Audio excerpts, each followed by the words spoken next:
Chapter 208. Even though Lang Feng had brought enough ammo this time, he didn't want to waste any bullets. He gripped his gun tightly and stared ahead like an eagle, thinking about the best time to fire. 230 steps, 220 steps, 200 steps. When they reached 200 paces, which was the effective distance of 300 meters, the sound of gunfire suddenly became louder. In the dark night, it was as if a meteor shower had streaked across the sky, directly pouring down on the bodies of the Walla cavalry that was surging forward. Under the dazzling light of the fire, the Walla cavalry, who seemed to have seen hope, experienced what it meant to be in hell, and experienced what it meant to have nothing to live for, to have no hope in life. When the powerful bullets spun out of the barrel and drilled into their bodies in less than half a breath, many of the Walla cavalry were killed on their horses before they could even understand what was happening.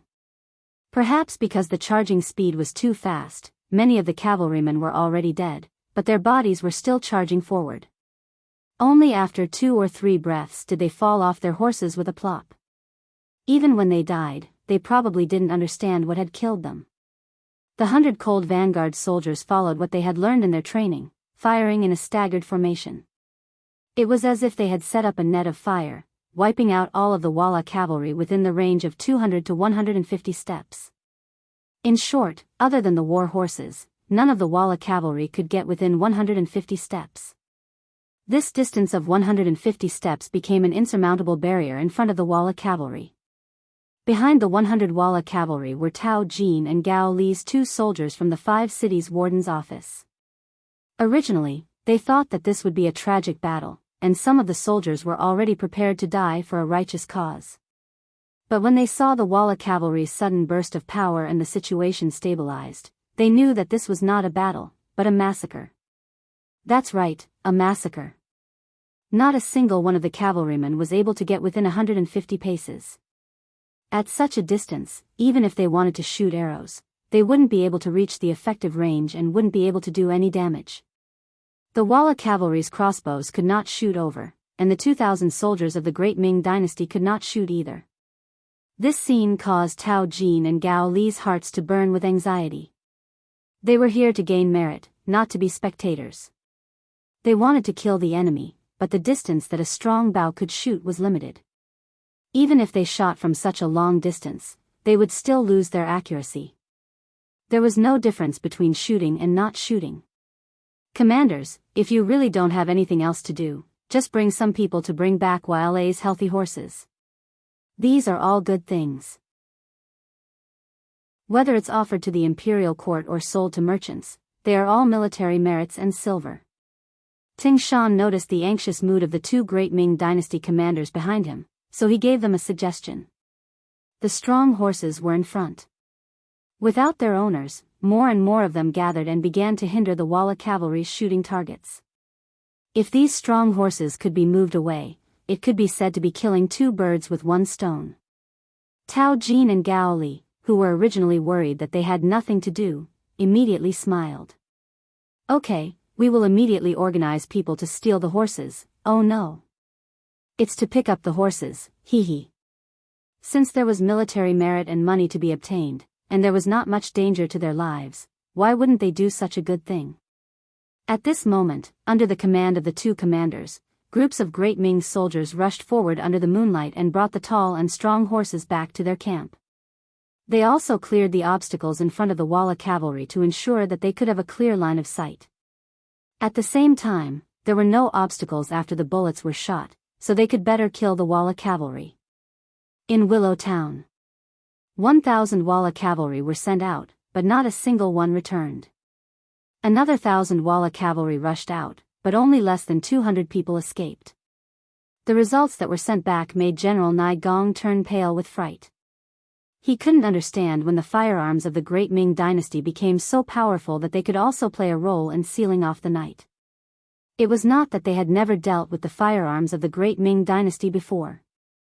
In the past, when Zhu Di was still alive, he took them to the grasslands to commit crimes. In the beginning, they were indeed intimidated by the firearms that could emit smoke and shoot iron bullets. But after many bloody battles, they also found out the shortcomings of the firearms. That was, they could only shoot 1 shot at a time. After that, it would take a long time to reload. When it was used again, the accuracy was extremely poor. It was far better to use a strong bow. Over time, such things no longer scared the Walla people. Only they dared to risk their lives and sacrifice themselves. They could break through the firearms of the great Ming dynasty by paying a small price. After that, they could do whatever they wanted. How could it be like this time? 2 echelons of 2,000 people rushed out, but only 1/10 of them returned. What the hell is going on? Who can give me an explanation? Seeing that they had lost nearly 1/5 of their forces without killing a single enemy, General Nai Gong angrily roared at his subordinates. All the Walla generals lowered their originally arrogant heads deeply. They also couldn't figure out what was going on. They couldn't understand why the Great Ming army, which was originally weak, became so powerful that they suffered such a big loss. No one answered his question. General Nai Gong's emotions couldn't be vented. He was even angrier. Just as he was about to use the saddle to teach these disappointing subordinates a lesson, suddenly, a burst of gunshots came from the west side of Willow Town. It was like many firecrackers were set off. What's going on? The sudden sound scared General Nai Gong. He looked at the burst of fire coming from the west side of the town and asked angrily. Just as the words left his mouth, a young general quickly ran in front of General Nai Gong and knelt on the ground.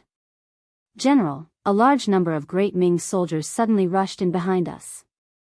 We were careless for a moment and more than 500 people were killed or injured. This was a Walla Chiliarch who was in charge of covering the rear. Usually, his task was the simplest and safest. He was only responsible for checking if there were any soldiers who escaped because of the battle. But today, they were suddenly attacked. They were completely unprepared and were caught off guard. Half of the soldiers died on the spot. The rest reacted faster and escaped into the town. General Nai Gong was in a fit of anger. When he heard the Kiliarka's words, he stretched out his right hand and grabbed the Kiliarka's collar and pulled it in front of his face. What did you say? The Great Ming army attacked us from behind? How many people are there? I can't see clearly. It's too dark. The Chiliarch shook his head with an innocent expression. He couldn't be blamed for answering like this. It was really too dark. In addition, he was unprepared. When the gunshots rang out, a large number of his brothers fell to the ground. He only cared about running for his life. How could he have the time to see how many enemies were there? The Kiliarka's answer made General Nai Gong throw him to the ground angrily. Then, he shouted to the other troops, "Who dares to lead the troops to the back and see what happened?" General Nai Gong in Willow Town was stunned. He originally thought that he was the one who took the initiative to attack.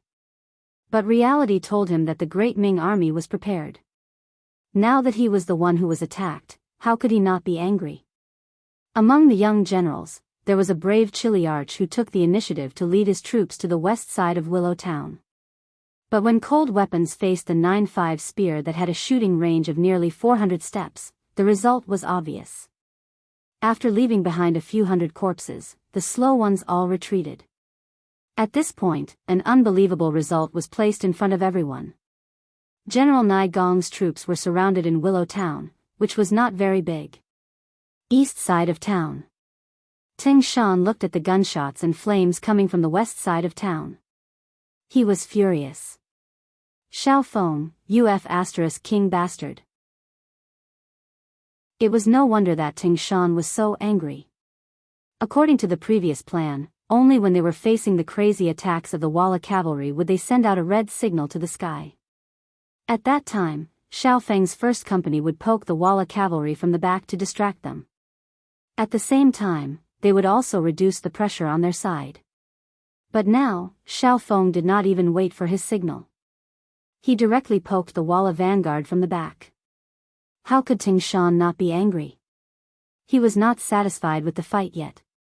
But the reality was already like this. Even if he was angry, there was nothing he could do.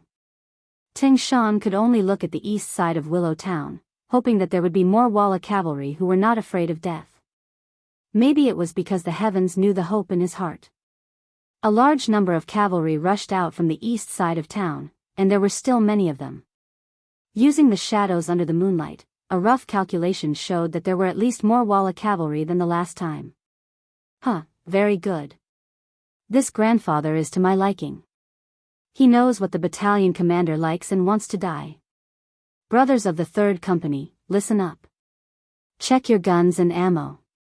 Make preparations before shooting. Seeing that the enemy did not show any intention of retreating because of Xiao Feng's actions, Ting Shan changed his frowning expression and laughed out loud.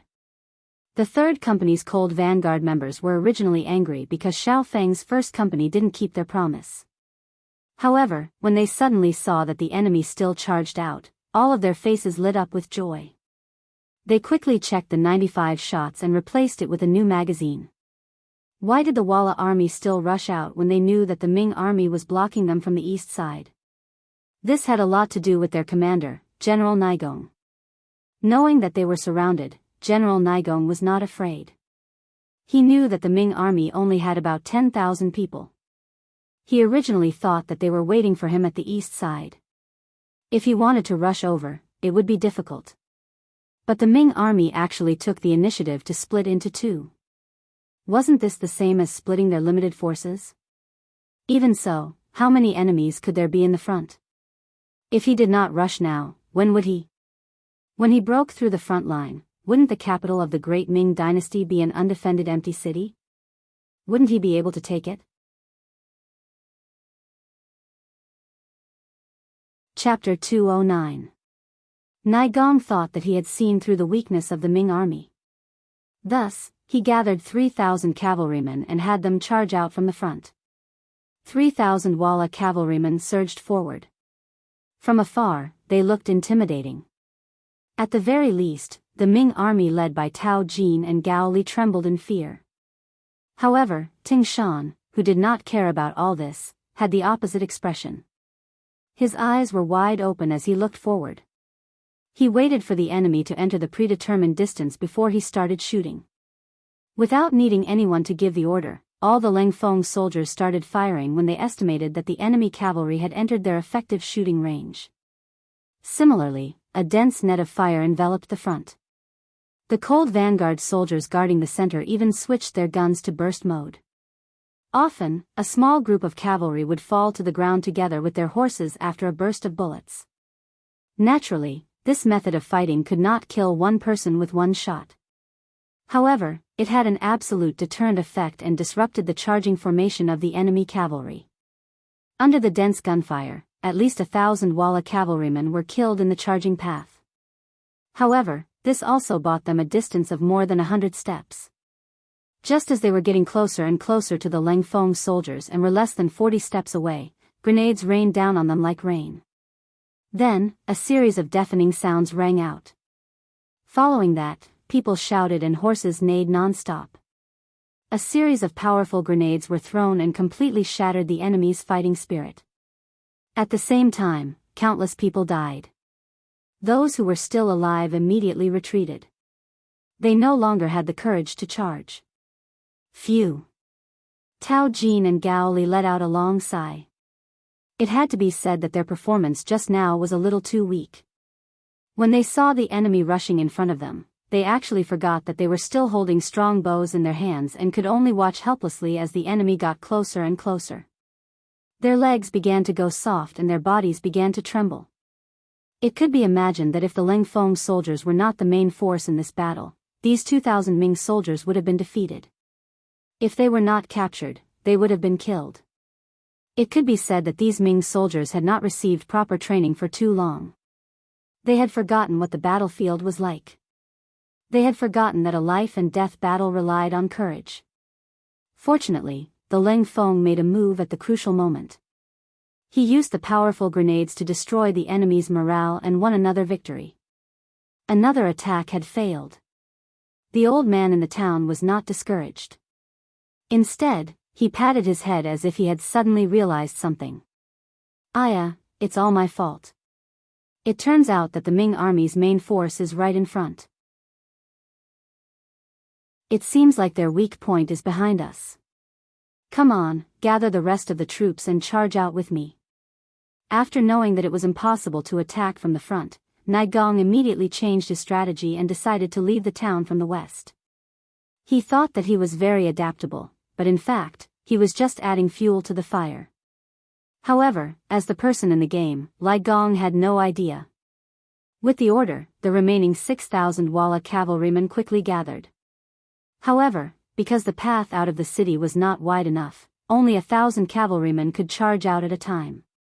As the leading general, Gong took the initiative to stand in the third echelon, which was the third group to charge out. In Gong's eyes, standing here was undoubtedly very safe. Once the first two factions had used up all their firearms, it would be time for him to go on a killing spree and show off his might. However, would that really be the case? Xiao Feng, along with Yang Jie and Mao Fushou's 2,000 Ming soldiers, was destined to teach Gong a lesson. Everyone, be careful. In a moment, the Walla cavalry might charge out from the west. At that time, we will attack when they are 300 steps away. Before that, I hope that Commander Yang and Commander Mao can play your roles. Lie in ambush on the two sides and shoot from afar. Don't worry about whether you can hit the enemy or not. Just shoot with the fastest speed and immediately retreat. Do you understand? Xiao Feng looked at the two commanders of the Ming army and used an unquestionable tone to give the order. Although they were not affiliated with each other, Yang Jie and Mao Fushou had seen how Xiao Feng had led the Cold Front Company into Willow Town and killed hundreds of Walla cavalry. In the army, the strong were always respected. With the scene just now, Xiao Feng's words naturally had more credibility. Furthermore, he was not asking them to go up and die. Why would they not agree? At that moment, the two of them expressed their agreement and quickly began to make preparations. They had made arrangements in advance. Just as the 2,000 Ming army went to the west of Willow Town, a large number of Walla army appeared. Release the arrows, release the arrows. After releasing the arrows, immediately retreat. When Yang Jie and Mao Fushou saw that the Walla cavalry had charged into the range of the bows, they loudly gave the order. Immediately, arrows rained down from the sky and landed on the Walla cavalry that was charging out of the town. The dense barrage of arrows rained down, and hundreds of Walla cavalry were shot down. They fell from their horses, causing waves of chaos. However, even more cavalry charged out and headed straight for Xiao Feng, who was guarding the front. Attack! Xiao Feng, who was also holding the 95 style, had an excited expression on his face. He was the first to raise his gun and shoot, hitting a Walla cavalry that was charging over with a sword. This was like a signal that instantly pulled the attention of all the Cold Front Company soldiers. At that moment, hundreds of guns were fired at the same time. Bullets flew out from the muzzles and flew towards the charging enemy and the warhorses that were relatively larger in size. Ha ha ha. Do you see, the Ming army here is indeed few in number. Follow me and charge. When he saw that the bows were flying all over the sky, but in reality, they were not very accurate and their accuracy was greatly reduced, the leading Wei Gong thought that he had seen through the Ming army. He was immediately overjoyed and urged the army to quickly move forward. Just as the order was given, the second echelon of 1,000 Walla cavalry charged out, and there was a burst of firecrackers in front of them. From afar, they could not see the situation in front of them clearly. They could only see streaks of fire that were like meteors flashing by. It was because they could not see the situation in front of them that the Walla cavalry at the back continued to charge forward, one after another, towards hell. The sound of the gunshots traveled very far. Around 15 li behind Wei Gong, they could faintly see the scene of red light flashing in the distance. Luckily, this was a plain. If there was a forest in the way, it would be difficult to see the scene in the distance. The Ming army actually came out of the city to fight? Looking at the red sky in front of him, Borromeo quickly made a judgment and guessed that Wei Gong had encountered the Ming army. Based on the time that they set off, he did not think that Wei Gong would be able to reach the capital so quickly. Thus, there could only be one conclusion, and that was that the Ming army took the initiative to come out of the city. They wanted to catch them off guard. In the art of war, there was the saying of taking the enemy by surprise. However, the Walla were mostly cavalry. In a battle on a plain, their advantage was too great. The Ming army did not know this, so it was no wonder that they were defeated. Men, send down the order to speed up and gather with Wei Gong's troops as soon as possible. In order to not let Wei Gong take all the credit, Borromeo, who had always been cautious, was careless for once. This was naturally because the sky was dark, so no one could see what was happening in front of them. However, it was also because of Ingzong and Shiheng's repeated defeats, which caused the Walla to be arrogant and think that the Ming army could not withstand a single blow. Under the order, the 20,000 Walla cavalry increased their speed. In a few moments, they had traveled 10 li. When they reached here, they could faintly hear the dense gunshots in front of them. They're here, they're here. When Battalion Commander Wu Sheng and his 4 company brothers saw the Walla cavalry approaching from afar, they immediately became excited. Previously, they were worried that the Walla's main force would shrink back because of the unclear situation in front of them. Now, it seemed that there was no need to worry. The excitement of Wu Sheng and Leng Feng was seen by Sun Tong and Ming Jun, who were accompanying them. They were very confused. They couldn't understand. At most, there were only 1,100 people. How could they be so excited and happy when facing 20,000 enemies? Did these people not want to live anymore? Or were they too arrogant and did not put others in their eyes? Under the astonished gazes, Wu Sheng and Leng Feng quickly checked the black firearms in their hands. Then, they formed a small semicircle and crawled on both sides of the road to Willow Town. 100 against 20,000, Wu Sheng would not be so arrogant as to fight hand-to-hand with the enemy. They adopted the battle strategy that Yang Qindong taught them. That strategy was to retreat when the enemy advanced, harass when the enemy was stationary, attack when the enemy was tired, and advance when the enemy retreated.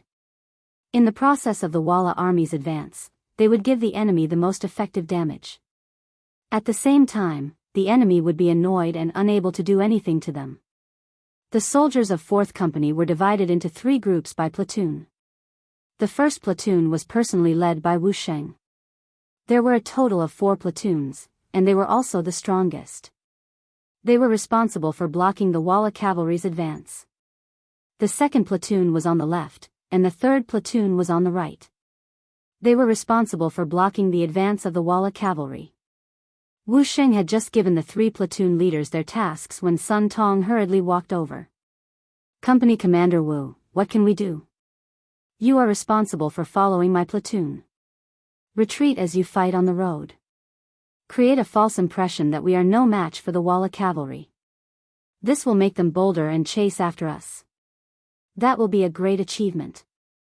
Wu Sheng roughly explained the battle plan that he and young Master Yang Qindong had arranged. When Sun Xuanchu heard this military order, he was stunned at first. Then, he understood what it meant and said, "Company Commander Wu means that we should pretend to run away?" "Yes, something like that." "Why? Is there a problem, Commander Sun?" Wu Sheng thought that this understanding was not wrong. However, one kind of defeat was intentional, and the other was genuine. He just did not know how the 1,000 Ming soldiers would perform. Chapter 210. No problem. Hearing that they were just pretending to run away, Sun Tong nodded firmly. If he had to lead 1,000 soldiers to fight against the 20,000 elite Walla cavalry, it would be impossible. But when it came to running away, there was no need to disguise anything. Everyone knew what to do, right? In fact, it was exactly so. When the 20,000 Walla cavalrymen appeared and displayed their majestic and powerful side, the 1,000 Ming soldiers actually displayed their inability to run away vividly. Before Wu Sheng and Sun Tong even gave any orders, the 1,000 Ming soldiers began to collapse. This was not an act, but a genuine fear in their hearts. In the end, what they showed was exactly what Wu Sheng had predicted. It was even more realistic than what he had imagined. And for such an outcome to occur, it didn't seem to be as simple as acting. Instead, he really did run away because he was afraid. The Ming soldiers in front of them were defeated before they even made contact.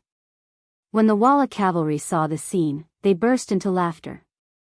Then, they charged forward without any fear.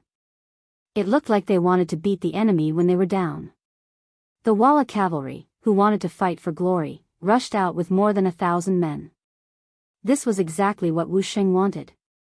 He was only leading a company and had limited military strength. In this situation, if the enemy had too many soldiers, he could only retreat in order to ensure that he did not suffer any casualties. But if the enemy only had 1,000 men, he was confident that he could defeat them. Use flag signals to give orders to the 2nd and 3rd platoons. Let them fight according to the previous plan. The first row of warriors will wait for the enemy cavalry to enter our shooting range. Let's kill them. There's no need to hold back. Wu Sheng looked at the dust on the road opposite him and saw more and more enemy cavalry approaching him. He then gave the order to the cold vanguard soldiers. They could not wait, especially when they heard the gunfire behind them. The morale of the cold vanguard soldiers was high. They finally had a chance to perform well in front of the 6th young master. Of course, they did not want to miss this opportunity. As time passed, Wu Sheng's 4th company, brimming with battle intent, finally came into close contact with Walla's 1,000 cavalrymen. When the distance between the two sides was less than 200 steps, and those with good eyesight could even see the shadows of the other side, Wu Sheng decisively gave the order to open fire. For a moment, the 40-man team of cold vanguard spat out tongues of flame from their firearms. At this time, there was no need to aim at all. He only needed to rely on his intuition to shoot at the black shadow in the distance. As the gunshots continued to ring out, sparks streaked across the sky like meteors. One by one, the cavalrymen fell from their horses. Many of them did not understand what had happened even until they died. 80 to 90% of the Walla cavalry in the first 3 rows were wiped out, which allowed the Walla cavalry behind to see the situation in front of them clearly. When a Walla Chiliarch saw that they had lost 20 to 30% of their troops, his eyes widened in anger and he shouted angrily, "Everyone, don't be afraid. This is the Ming army's firearms camp. As long as we can charge in, it's time to show off. Kill." After 200 to 300 of their men were killed, the Vara cavalry did not retreat. Instead, they charged forward, shouting their unique Mongolian language and chant. It was clear that they wanted to use the advantage of the speed of their horses to charge into the Ming army. Then, they would start a massacre. The Walla cavalry was very fast and charged forward like a whirlwind. In the dark night, it gave people the feeling that dark clouds were pressing down on the city. If they were facing the Ming army this time, even if the Ming army was several times more powerful than them, they would still have a chance of winning. They would even be able to beat the Ming army until they covered their heads and ran away.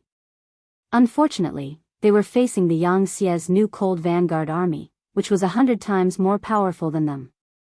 Facing an enemy that was dozens of times more powerful than them, they were not afraid at all.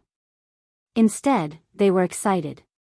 Raising the 95 style in his hand, Commander Wu Sheng shouted, "Attack!"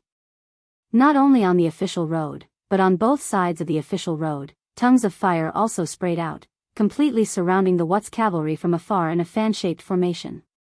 Bang bang bang, under the sounds of gunfire, the pitiful Walla cavalry were like paddy fields swept by a hurricane. Plop plop plop plop, they fell to the ground one by one. From afar, the sounds of men and horses being overturned could be heard. The cold vanguard never knew what it meant to be soft when facing enemies. They may have a soft side, but that side was only for their family and friends, as well as the young master Yang Chendong that they were loyal to. As for other people, they were no different from animals. Hundreds of tongues of fire were fired, and only 1,000 Walla cavalry corpses were left on the official road. This vanguard army finally paid with their lives for their arrogance. When the child General Borromeo arrived with a large group of men, all he saw was a ground full of corpses and the stench of blood in the air. Report. The Ming army is retreating. There are about 1,000 of them, and they are less than 5 miles away from us. The elite Walla army scouts quickly determined the situation of the Ming army from the traces on the ground and reported it to General Borromeo. When he heard that 1,000 of his elite warriors were killed by 1,000 Ming soldiers, Borromeo's eyes flashed with intense anger. He had a vicious side to him, and people like him were the most vengeful. Since someone had slapped him, if he did not catch the culprit and punish him 100 or 1,000 times, he would not let it go. Order the army to advance. We must catch up to the Ming army, and then, kill them all. Don't leave a single one alive. In his anger, Borromeo gave out the order to kill. When the Jianghu under him heard this, they immediately got on their horses and galloped forward. The Walla cavalry was determined to kill the Ming army that was 5 miles away. It was as if a vicious wolf had set its eyes on a sheep, opening its bloody mouth. However, it seemed that their teeth were not sharp. Facing the retreating cold front 4th Company, not only did they not manage to swallow their prey as they had expected, they even broke a few teeth along the way. It was a great loss. After a few charges, they were beaten back a few times. After losing another 1,000 cavalry, the Walla cavalry had advanced more than 10 miles and was now 5 miles away from Willow Town. At this time, Wuxing's 4th Company had already met up with Xiao Feng's 1st Company. The soldiers of the two companies were naturally in high spirits. Tonight's battle could be said to be extremely satisfying. Everyone had obtained a lot of gains. Compared to them, the Ming army was far worse. Especially Sun Pa and the 1,000 Ming soldiers that followed the 4th Company. They carried out their mission very well, running and running all the way, acting very well. No. It should be said that without the 4th Company at the back, they would have already collapsed, or rather, they would have already collapsed. After retreating 5 miles to the west of Willow Town, the 4th Company and the 1st Company met up, and they had more than 3,000 Ming soldiers. However, this strength was not enough to stop the charging Ming army. Borromeo's troops. In other words, the plan did not have any intention of stopping them. Instead, the Ming army started to retreat like the tide, leaving a path to Willow Town. Willow Town. Walla's vanguard general, Nai Gong, ordered his warriors to charge forward and back a few times. After losing soldiers, they finally knew the power of the Ming army that surrounded them. The original 10,000 people quickly became less than 4,000 people. They finally became well-behaved and did not struggle. Instead, they went from attacking to defending, preparing to wait for reinforcements to arrive.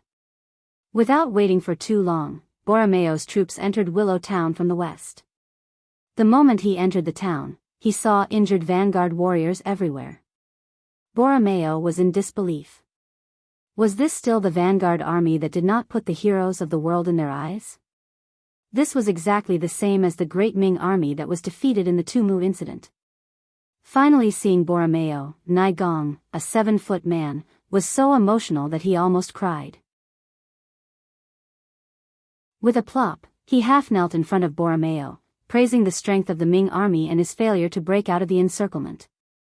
Nai Gong was a fierce general, and he rarely put other people in his eyes. Even though Borromeo was Yeshin's younger brother like the dead Sai Yen Wang, he still did not put them in his eyes. For him to half-kneel in front of Borromeo, one could imagine how big of a blow he had suffered, to the point where he could even give up half of his dignity. Is the Ming army really that powerful? After hearing his grandfather's description, Borromeo had a bad feeling in his heart. Along the way, he had fought with the Ming army. Along the way, he had advanced triumphantly and had not seen much resistance.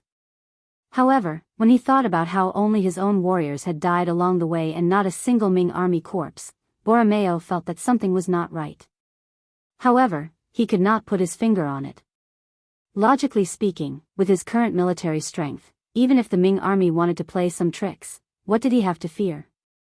Not to mention that he had met up with Nai Gong's troops. Facing the encirclement of 10,000 Ming soldiers, what could they do to him? In the end, it all depended on strength. Without enough strength, even if you use tactics well, what could you do? Since when can seeing a sheep kill a wolf? Borromeo did not know. It was true that the Ming army was a sheep, but there was also a tiger working with them.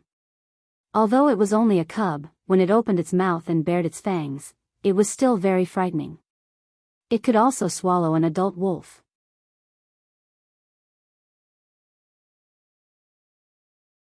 Chapter 211. Report. We suddenly discovered a large number of Ming soldiers at the west side of the town. They are blocking our way back. A Walla scout ran to Borromeo and knelt on the ground, reporting everything he saw. Borromeo was still trying to figure out what was wrong when he heard the scout's report. His eyes lit up, and he quickly figured out all the problems. But then, his face was filled with disbelief. According to his thoughts, the Ming army wanted to surround him and Nai Gong's troops and then eat them all. But the report said that the army only had 10,000 people. Did they have the ability to do this? What was going on? Even if the report was wrong and the Ming army came to the capital, how could the Ming army, who had just suffered 2 defeats at the hands of Tumu and Shiheng, have such courage? Borromeo thought and decided to go to the west side of the town to take a look. General Nai Gong also had a face of disbelief as he followed behind Borromeo to the west side of Willow Town. 50 li away from Willow Town, Walla's rear army was resting under the command of their leader, Yes Hen. In front of them were the 2 armies he sent out. This night, Yes Hen slept exceptionally well. After seeing the Ming army's main force destroyed, he didn't think that there was anyone who could threaten him. But what Yes Hen didn't know was that at this moment, 800 steps away from his tent, Yang Chendong had already arrived. He stood on an inconspicuous small hill and used a night vision telescope to look down at everything in his camp. The layout of the camp is somewhat loose on the outside but tight on the inside. Yang Chendong slowly lowered the binoculars in front of his eyes. A gentle and confident smile appeared on his face. "Young master, should we inform them to move?" The tall Beta Persei, who was more than 8 feet tall, asked in a heavy voice. "Yes, use the radio to inform Tiger's Mane that we can move, hee." Yang Chendong nodded lightly. Now, everything was going according to his plan. This made him feel like he was in control of the world. In fact, for this operation, Yang Chendong did pay a lot. At least, he took out a lot of good things from the warehouse. On the surface, the warehouse was a large military warehouse for the country. Not only were there some advanced weapons produced in the country, but there were also some weapons that were ready to be deployed. There were also some cutting-edge weapons that were collected from all over the world for self-research purposes. And now, all of this was under Yang Chendong's control. This time, in order to effectively attack the Walla's army and achieve his goal, he specially mobilized the FGT 203 mm towed artillery from the warehouse. The FGT 203 mm towed artillery was the largest caliber field artillery developed by China. It was developed by the Northern Industrial Company. This system was mainly used by military-level combat units. It had a long range, great power, and high accuracy. It could be equipped with a variety of special ammunition. It was the backbone of long-range firepower. Although the artillery was dismounted, its range exceeded that of the same type of artillery in the United States and Russia, and it was given the title of Asia's first artillery. The FGT 203 mm towed artillery was very cumbersome, and its mobility was not as good as other artillery. In addition, it was easy to expose the target, and it was slow to retreat after being attacked. It was precisely because of these shortcomings that its development was eventually stopped. There was an FGT 203 mm towed cannon in the warehouse, and it was displayed as an antique. This time, Yang Chendong took it out. In addition to wanting to review the power of this cannon, he also relied on the fact that the warehouse only needed to place the cannon in one place, and there was no need for it to be moved. Also, this artillery had an effective range of 50 kilometers, and its lethality was very large. It was perfect for him to use in this battle. The FGT 203 mm towed artillery was taken out and placed in a hidden place. Yang Chendong didn't forget to bring Hu Mang and Leng Song's first platoon of the second company to the artillery. When they found the artillery, these experienced Leng Feng soldiers widened their eyes. The FGT 203 mm towed artillery was very powerful. It could hurt both enemies and oneself. Once such a heavy firearm appeared, Yang Chendong had always been very careful. He brought his most trusted subordinate, Tiger's Mane, with him so that he could be in charge of using the artillery. After handing the FGT 203 mm towed artillery to Tiger's Mane, he did some simple operations and told the other cold front soldiers how to fire the artillery. He also told them in detail the exact location of the artillery. After that, Yang Chendong left a long-range radio communicator and arrived outside the Walla army camp. Looking at the sleeping enemy in front of him, he felt that it was time to wake them up. Use the radio to inform Tiger's Mane that we can move now. Let's hope he can hit more accurately, Yang Chendong said as he led the cold front soldiers and 2nd Platoon and 3rd Platoon of 2nd Company to retreat. After all, this was a cannon. There was a chance of accidental damage. If they were killed by their own artillery before they could hit the enemy, there would be no way to explain themselves. Beta Persei clumsily used the radio to contact Tiger's Mane. After telling him the 6th young master's intention, Tiger's Mane, who was in a mountain valley about 30 kilometers away, gave the order to fire the artillery with a serious expression. There were 2 FGT 203 mm towed cannons in total. Under Tiger Light's command, Ling Feng's brothers, who had systematically and seriously studied artillery knowledge, began to operate the cannons in an orderly manner. They weren't very familiar with it. After the necessary procedures were carefully carried out, a golden artillery shell that could only be carried by an adult was sent into the barrel. Under Tiger's Mane's order, one of the FGT 203 mm towed artillery cannons that had its coordinates adjusted by Yang Chendong let out a roar. After a sudden tremble, flames whizzed out of the muzzle and flew straight into the Walla army camp about 30 kilometers away. Most of the Walla soldiers were immersed in their dreams. This time, they had gained a lot of benefits. Many of the soldiers' faces were filled with satisfied smiles. But all of this was interrupted by a deafening sound. Boom! A roar like a small earthquake sounded, and then the artillery shell landed in the Walla army camp, producing a huge flame that spread out from the center. The shrapnel of the bomb was like countless meteorites flying in the sky, piercing through one tent after another, producing bursts of wailing and howling. Not far away, Beta Persei and the others looked at the mushroom-like flames. Although they were prepared, they were still stunned. But soon, this shock turned into worship, and their eyes fell on Yang Chendong, who was standing in the middle of them. At this time, Yang Chendong was smiling. He was happy that he hadn't forgotten about his work. The artillery shell was still very accurate. This was also thanks to the fact that in his previous life, the country found more than a dozen artillery experts to train him for a month to complete a mission. At that time, he was so busy that he didn't even have time to sleep. Looking at the results now, he felt that everything was worth it. Inform Tiger's Mane, adjust the target to the left and right, and fire the second shell. Since the coordinates were prepared, Yang Chendong had nothing to be afraid of. He continued to give orders to Beta Persei, asking him to use the radio communicator to inform Tiger's Mane 30 miles away. At this moment, the Walla army camp was already in a mess. Even the soldiers who were usually sleeping were awakened by the loud noise. Some of them, wearing simple pajamas, rushed out of their tents and looked at the mess in front of them. From time to time, they would rub their eyes to make sure that this was not a dream, but reality. Just when everyone was still in a daze and wondering what was going on, the second shell fell as scheduled.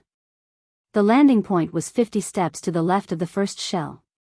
With another loud noise, some unlucky soldiers stood in the area of the bombardment. At that moment, they successfully fulfilled their childhood dream and flew into the sky. But this was just a flash in the pan. Soon, they fell to the ground under the influence of gravity. However, when he landed on the ground, there was not the slightest sign of life. The artillery fire in the dark night was dazzling and eye-catching. Yang Chendong and the others were enjoying everything in front of them as if they were watching fireworks. In contrast, the Walla army camp was already in a mess. Leader Yeshen had already been awakened. He was wearing a cloak, and under the protection of the soldiers, he looked blankly at the balls of fire one after another. His lips were trembling, and he seemed to be mumbling something at the moment. Yes Hen was indeed stunned by the scene in front of him. He had never seen or even dared to imagine a scene so real in front of him, making him feel like he was in a dream. However, the cries of the soldiers were so real, and the smell of blood was so thick. The cruel reality was telling him that everything was so real, and there was not the slightest hint of falsehood in it. "Leader, let's leave this place quickly. It's too dangerous here." A trusted aide watched as the flames that could devour lives fell around them from time to time. He was afraid that the next moment, it would threaten the safety of his master. Thus, he hurriedly reminded his master of the situation. Wait, it stopped, it stopped. Just as he instinctively wanted to nod his head and abandon the warriors who supported him, everything suddenly became quiet again. Although there were still fires burning and the screams of the soldiers were incessant, there was no more gunfire. The danger seemed to have gone away.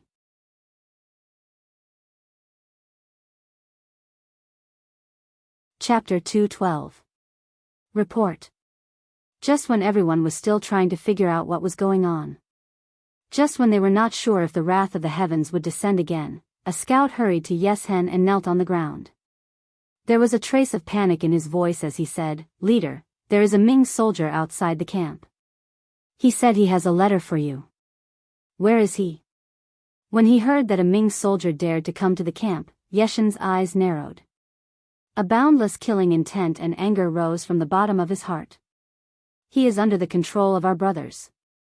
The scout felt his leader's killing intent and did not even dare to raise his head as he answered. "Kill him."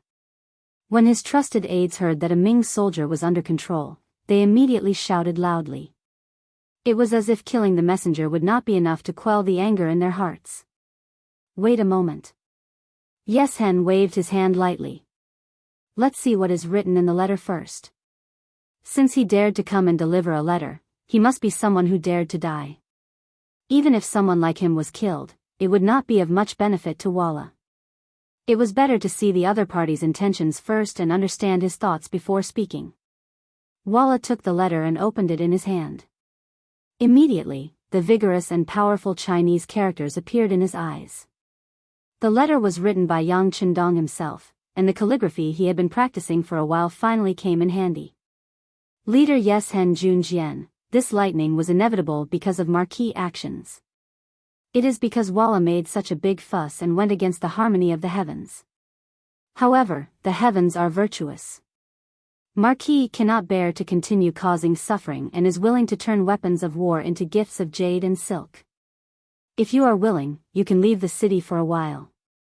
On the other hand, if the lightning continues, I am afraid that Walla's army will cease to exist. What choice do you have? Please think thrice before you act. Ming Dynasty's loyal Marquis Yang Chendong. There were not many words, but the purpose of the letter was very clear.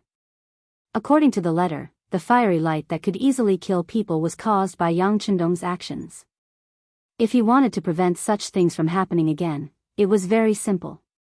He just needed to leave the city for a while and he would know the requirements. Yes Hen didn't answer immediately. Instead, he passed the letter to his trusted aides. After they read it, they immediately gave their opinions. Some people said that they couldn't go out. This must be the trick of the loyal Marquis, in order to trick the leader into going out to look for the killing opportunity. Others said that there was no need to be afraid of Liao Ming. Since they wanted to kill people, then they had to be prepared to be killed in return. Once the two sides met, they would not be far from each other. At that time, Walla's elite cavalry would slaughter everything. When Yes Hen heard this, his expression changed again and again. When he saw the messy barracks, as well as the countless injured subordinates, he finally said fiercely, "This leader wants to see what this loyal Marquis has to say. Men, gather 1,000 elite warriors and go out with this leader to meet him." Bringing 1,000 brothers, this was Yeshen's method of self-protection. He must meet with Yang Chendong. Apart from the fact that he didn't want to be hit by the huge power of the cannon, he also wanted to hear what the loyal Marquis had to say. It was easy to select 1,000 elite cavalry from tens of thousands of soldiers. After a while, they were gathered and followed Yes Hen out of the camp. 3 miles away from the camp, Yang Chendong stood on a protruding slope and looked into the distance under the protection of Beta Persei, Chiu V's first guard team, and 60 soldiers. Young master, Yang Wu will be fine, right? Beta Persei had a rare look of nervousness. When he thought of Yang Wu, who was sent to deliver the letter, his heart was filled with irritation. Nothing will happen, you have to believe in this young master. Yang Chendong still had a confident look on his face. He believed that since Yeshen could stand out among the Walla generals, he was not a short-sighted person. When two armies fought, they would not kill the messenger, not to mention the threats in the letter. As long as they were not reckless people, they would definitely not do anything to Yang Wu who delivered the letter. Of course, there were exceptions to everything. Beta Persei's worry was not without reason. In order to comfort him, Yang Chendong added, if Yang Wu and his brothers were injured by the enemy, then this young master will bury the entire Walla army with them. At that time, no one will be left alive. His voice was so indifferent, without the slightest murderous intent or anger. But from this sentence, Beta Persei could clearly hear Yang Chendong's determination. He thought that for the life of one of his brothers, he would bury the entire Walla army with them. Suddenly, he was a little envious of Yang Wu. His own death in exchange for such a spectacular scene, it seemed worth it no matter how he looked at it. This sentence was not only heard by Beta Persei, but also by all the brothers who were protecting Yang Chendong. For some reason, at this moment, they just felt a rush of hot blood in their bodies, making it difficult for them to calm down. It was as if they had to do something. In the midst of this restlessness, a group of troops came from not far away. It was not very clear in the night, but based on their instincts, everyone could feel that there should be a large number of people, at least 10 times more than them. Walla's troops had indeed appeared.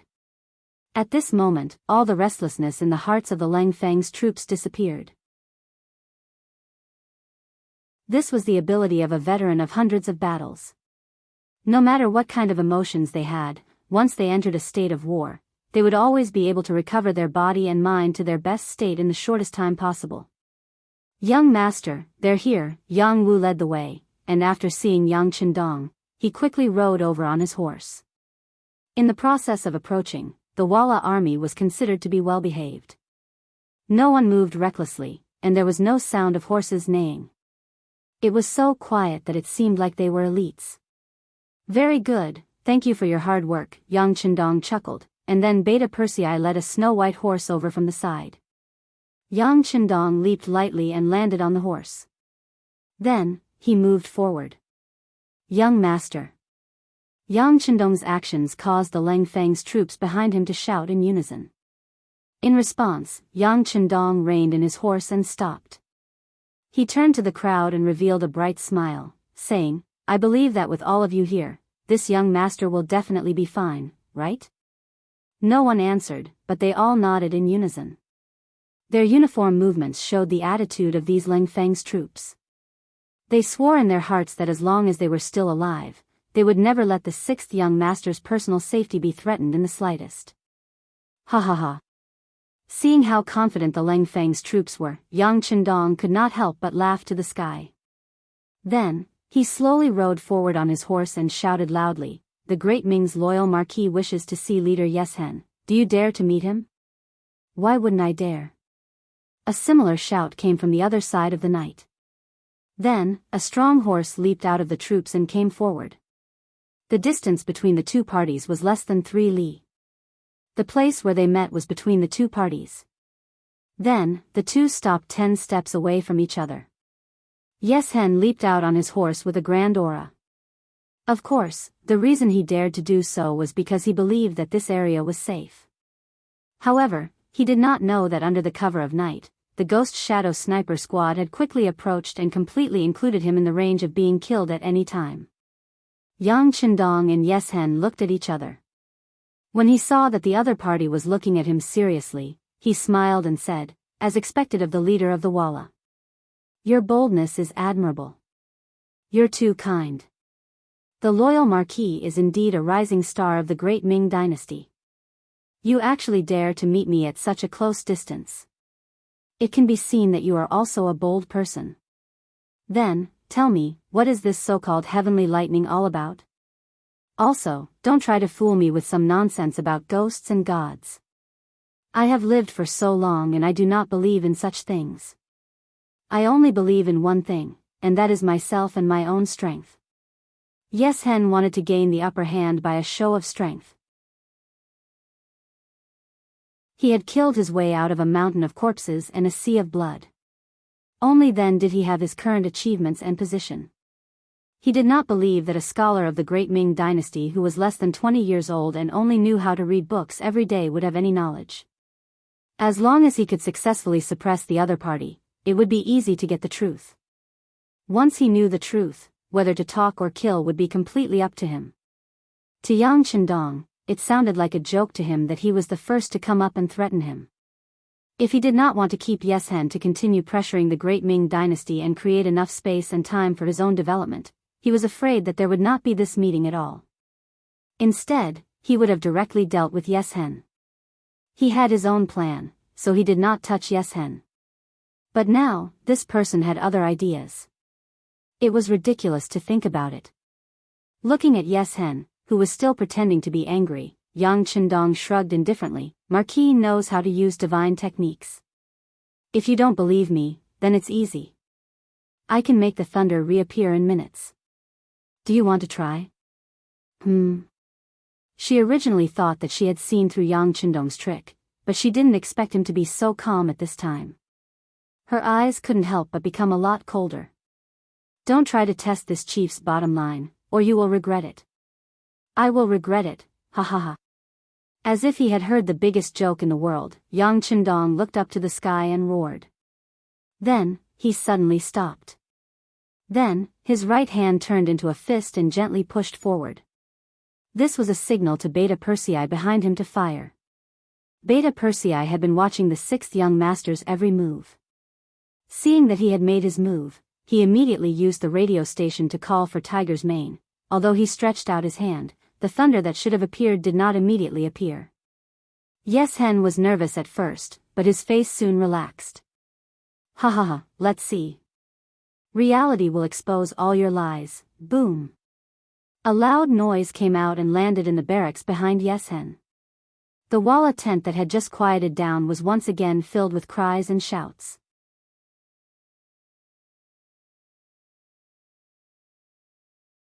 Chapter 213. The smile on Yeshen's face froze in an instant. Then, it became very ugly. The sky thunder killed his loyal warriors. He glared at Yang Chendong and shouted, "What are you doing? Don't you know that we are still negotiating?" Yang Chendong ignored Yeshen's roar. Instead, he grinned and revealed a sinister smile. Then, he switched to his left hand and gestured at the warhorse under Yes Hen. As if to coordinate with this gesture, a bullet suddenly flew out from an unknown place and shot into his strong warhorse. The originally strong horse suddenly neighed in pain and fell to its knees with a plop. The sudden movement of the warhorse caught Yes Hen off guard. He fell from the warhorse without any warning. Because he was quite skilled, he did not get his face covered in dust. He only staggered a little and his body tilted a little, but he quickly returned to his original state. With a push of his right hand and a tap of his left hand, Yes Hen was no longer as unforgiving as before. He became much more obedient. However, the soldiers behind him did not know what happened. When they saw their leader fall from the warhorse, they thought that something bad had happened. Suddenly, 5 strong horses rushed out and leaped straight at him. "Fall, all of you." Since he wanted to establish his might, he naturally wouldn't give the other party a chance. Under Yang Chendong's angry roar, the Ghost Shadow Sniper team ambushed behind him took action. The 5 warhorses were locked in an instant. Only half of the way forward, they fell to the ground one by one. With night vision goggles and advanced sniping techniques, Bai Zhua and his team members had complete control of the small battlefield. Above. Seeing that 5 of their own warriors had fallen, the other Vala people were still shouting in disbelief. However, they were the first to react quickly. They turned around and gathered their chi and their dantian, shouting loudly, "All of you, stop. Without my orders, no one is to act rashly." Otherwise, you will be punished by military law. Yes Hen was really scared. He was frightened by Yang Chendong's gesture. He could not see what the other party did, but his men died one by one. Could it be that he really knew some kind of magic? Yes Hen, who had doubts in his heart, quickly analyzed that Yang Chendong did not mean to kill him. Otherwise, why would he talk so much nonsense? If he pointed at him, wouldn't he die on the ground like the other Walla cavalry? Since he knew that Yang Chendong did not want to kill him, he was calm. First, he stopped his men from acting rashly. Then, when he looked at Yang Chendong, his tone became much gentler. He even asked with a hint of respect, "Tell me, what do you want? I don't think you want to kill me, right?" "That's right." Yang Chendong clapped his hands as if he was praising Yeshen's understanding. However, this slap gave him a fright. He instinctively tensed up his body and prepared to defend himself at any time. It was as if he thought that this slap was some kind of demonic technique. Yang Chendong did not ridicule Yeshen's loss of composure. Instead, he said in a calm tone, "In the eyes of Marquis, your life is the same as the other Walla people's lives. It is not worth a penny more. Therefore, Marquis has no need to kill you. This time, I asked you to come out to talk to you about the Walla army retreating." "Retreating?" Yes Hen was puzzled. "Yes, it's retreating. Of course, if you don't retreat, Marquis also has the ability to kill all of you here, just like in the Tuma Castle. Although you have fewer people, you still managed to kill 500,000 soldiers of the Great Ming Dynasty." Yang Chendong knew what the other party was suspecting. It was nothing more than the lack of military strength, so he casually gave an example. As soon as he heard about the Battle of the Tuma Castle, Yeshen's face showed a proud expression, but after he understood what Yang Chendong meant, his face changed instantly. "Do you think you can be like our Walla warriors and win with fewer people? What? Do you think the effect of the heavenly thunder is still not enough? If that's the case, then Marquis doesn't mind a few more." Yang Chendong saw that Yes Hen still wanted to get lucky. His face changed immediately, and then he slowly raised his right hand again. This action made Yeshen's expression change. "Wait, I believe you." Yes Hen couldn't help but be nervous. The effect of the heavenly thunder was too powerful. A casual strike could kill hundreds and thousands of people. If such a heavenly thunder struck again, he was worried that Walla's morale would be destroyed. If that was the case, how could they still talk about dominating the Great Ming Dynasty? Yes Hen finally became obedient, and Yang Chendong naturally withdrew his right hand. "How is it? Do you agree to retreat?" "I agree. This chief will order the entire army to retreat," Yi Xian said in a somewhat dispirited manner. This time, he had come full of confidence, but he returned in disappointment. If it was anyone else, their expression would not be good. "No, no, no." Who knew that when Yang Chendong heard that the whole army should retreat, he shook his head. "We have to retreat, but not like this." Marquis remembered correctly. "In the Tuma Castle, you should have captured a lot of Ming Dynasty soldiers. Now send them back. If there is one less person, you don't have to go back." "What? Are you threatening me?" When he heard that Yang Chendong wanted all the captives, Yeshen's expression changed. He widened his eyes, as if he was going to fight for his life.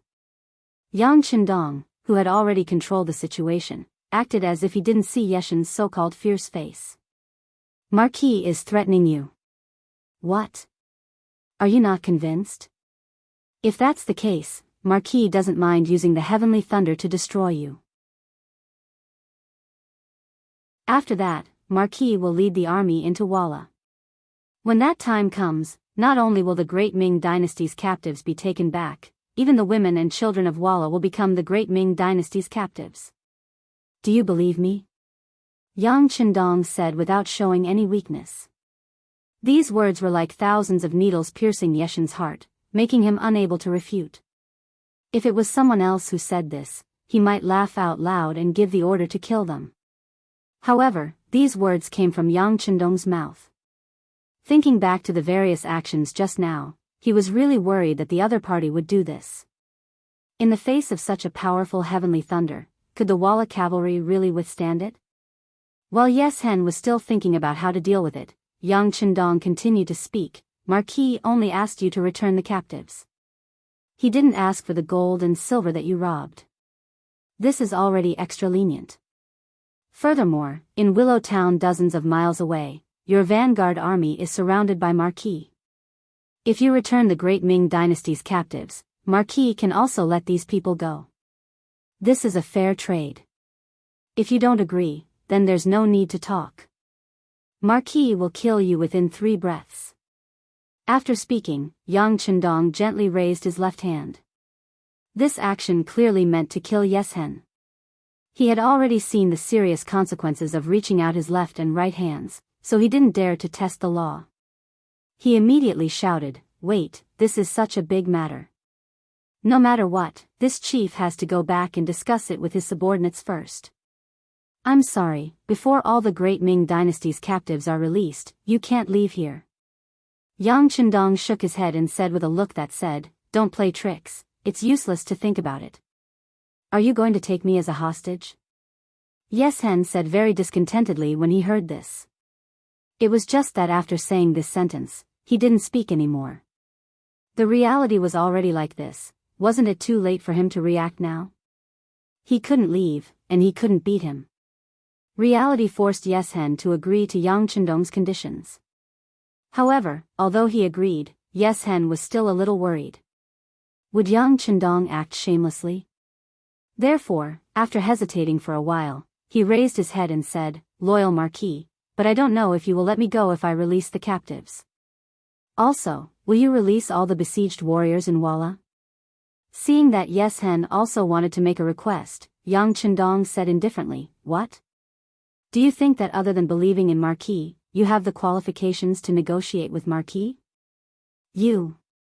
After being said this by Yang Chendong, Yeshen's face changed again and again. It was obvious that he was very angry. Marquis is joking with you. In fact, with your intelligence, you can think about it. If Marquis wanted to kill you, why would he talk nonsense with you? As for the captives of the Great Ming, Marquis can bring his army to kill them after killing all of you. Presumably, Walla doesn't have the strength to stop the Great Ming's army now. However, Marquis didn't do this, which is already a kind of sincerity. As for your people who are besieged in Willow Town, I have to trouble you to send someone to inform them not to try to break out of the encirclement. Tell them to stay here obediently and wait for the results of our negotiation. Naturally, they will be released. During this period, if anyone dares to act rashly, they will only die. Don't blame Marquis for not reminding you." Since he had already said this, Yes Hen had to accept it even if he didn't want to. However, after thinking about it carefully, Yang Chendong didn't seem to have the intention to destroy Walla. Otherwise, he could do it now and Yes Hen wouldn't have the strength to fight back. There was no other choice. Yes Hen was forced by Yang Chendong's strength and finally lowered his head. He turned around and shouted to the army behind him. He called a few fast horse scouts and arranged them to inform the brothers in Willow Town not to act rashly. In addition, they were to inform the captives of the Great Ming army to escort them back to the loyal Marquis. After the order was given, the scouts left. Yang Chendong smiled and waved his hand. The first guard captain, Chiu Vi, brought people to deliver wine and food to Yes Hen. "Leader Walla, the night is long and there are too many things to do. Why don't we drink while waiting?" Yes Hen looked at the wooden table in front of him, as well as the hot food and wine. He was even more surprised in his heart. The loyal Marquis of the Great Ming seemed to have calculated everything and knew that he would compromise. He even prepared wine and food. Well, there was nothing to say. Let's eat first.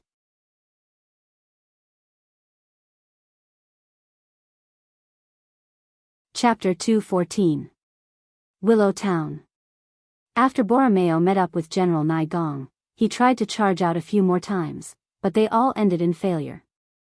After many warriors died, the morale of the army began to waver. When faced with the general's order to break out of the encirclement, not many people were willing to go along with it. Charging out despite knowing that they would die wasn't bravery, but recklessness. Everyone only had one life. Who was willing to die so carelessly? As they waited and broke out of the encirclement, the sky gradually began to brighten. It also welcomed the scouts sent out by Yes Hen. When the scouts arrived and said that their leader didn't want them to break out of the encirclement and to wait in Willow Town, the first to disagree was Borromeo. This time, he came with great ambition, but suffered heavy losses time and time again. This made him feel great shame. Seeing that the sky was already bright, the problem that restricted their vision was solved. It was time to charge out, but he was told to stay in place and wait for orders. How could he be willing to accept that? Did my big brother really say that? Does he know that we have already investigated that there are only a few thousand Ming soldiers surrounding us? With our 20,000 soldiers, we can definitely charge out. When that time comes, it will be our time of great victory. Borromeo said to the scouts with a face of unwillingness. Unfortunately, these scouts didn't have any status. They were only here to pass on a message. They couldn't give any reply to Borromeo's words. Seeing that the scouts didn't say anything, Borromeo straightforwardly shook his head. You said that my big brother is facing off against the loyal Marquis, right? That's good.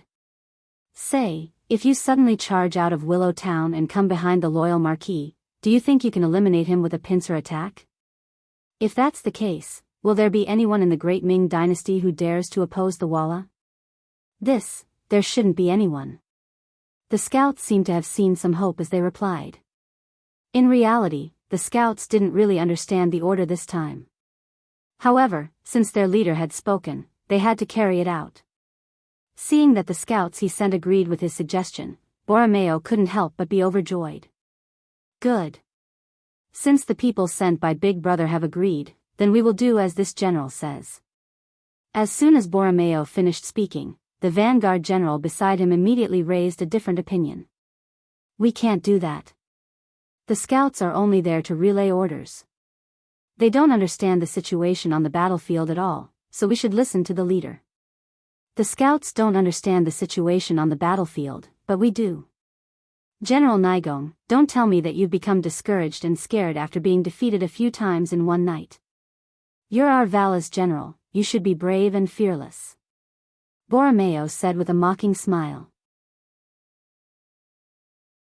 After being refuted by Borromeo, the general's expression changed again and again. However, he was not good with words and didn't know what to say. In the end, he simply turned his head away and used his actions instead of his mouth to express himself.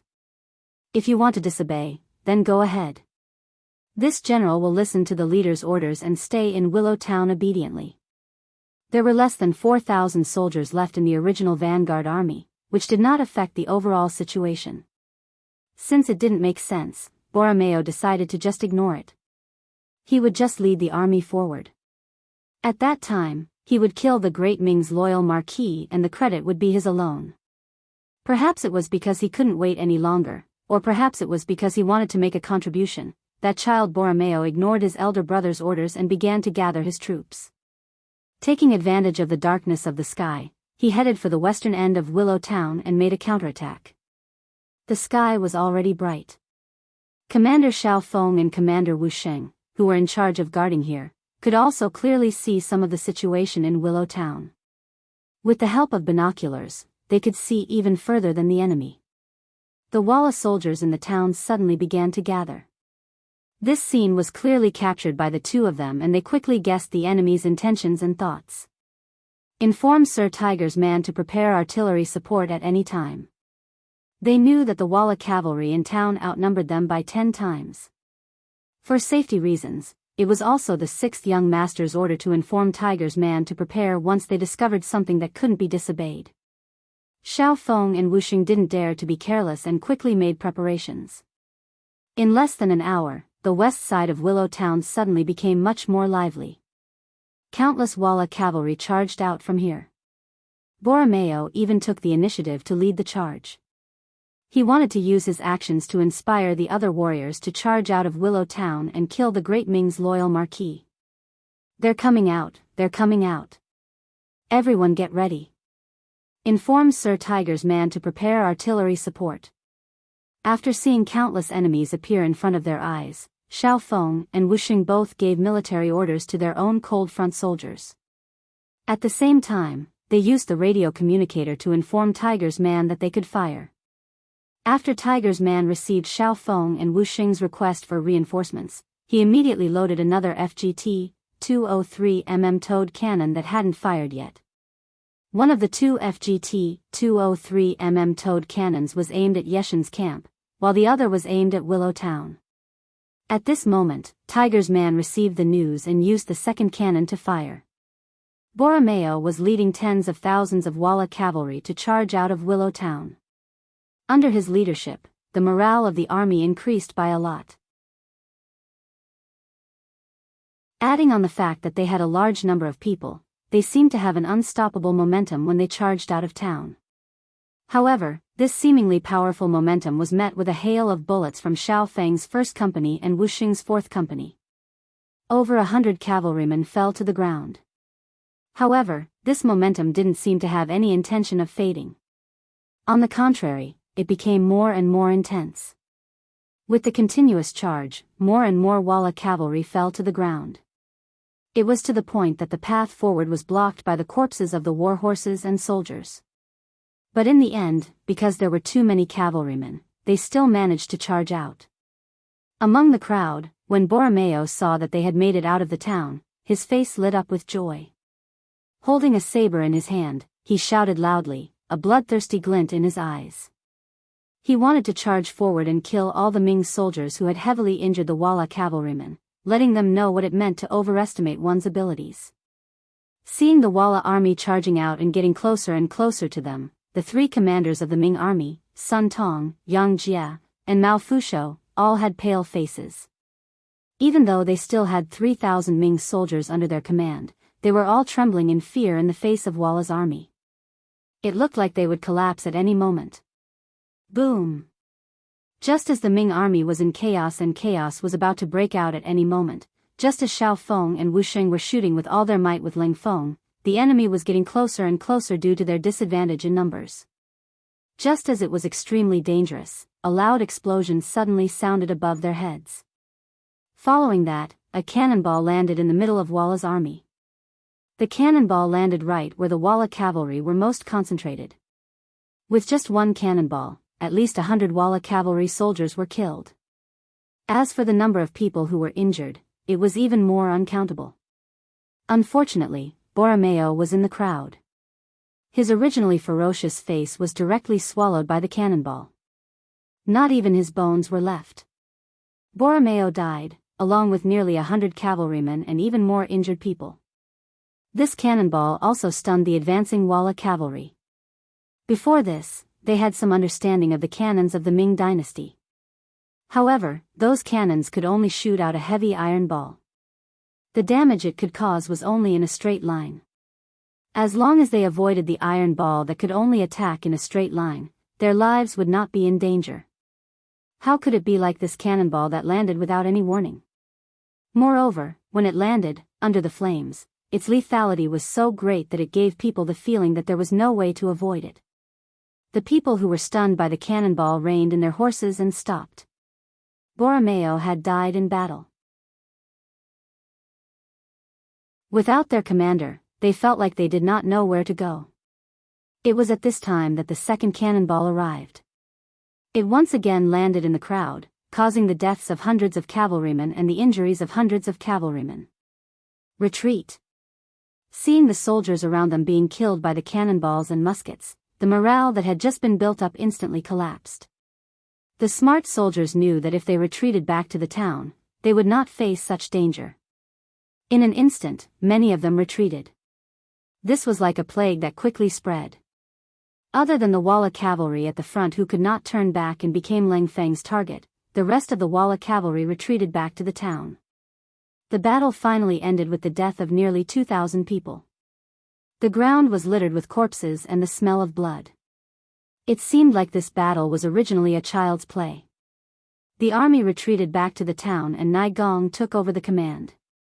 When he ordered everyone not to leave without orders, he also sent out scouts to inform leader Yeshen of what had happened. The scouts rushed out of the town and rushed in front of Ling Feng and the Ming soldiers with a terrified expression. Their faces were filled with fear, as if they were afraid that they would be killed by these murderous gods. If not for Yang Chendong's orders to allow the scouts to move back and forth, no one would be able to leave this place alive.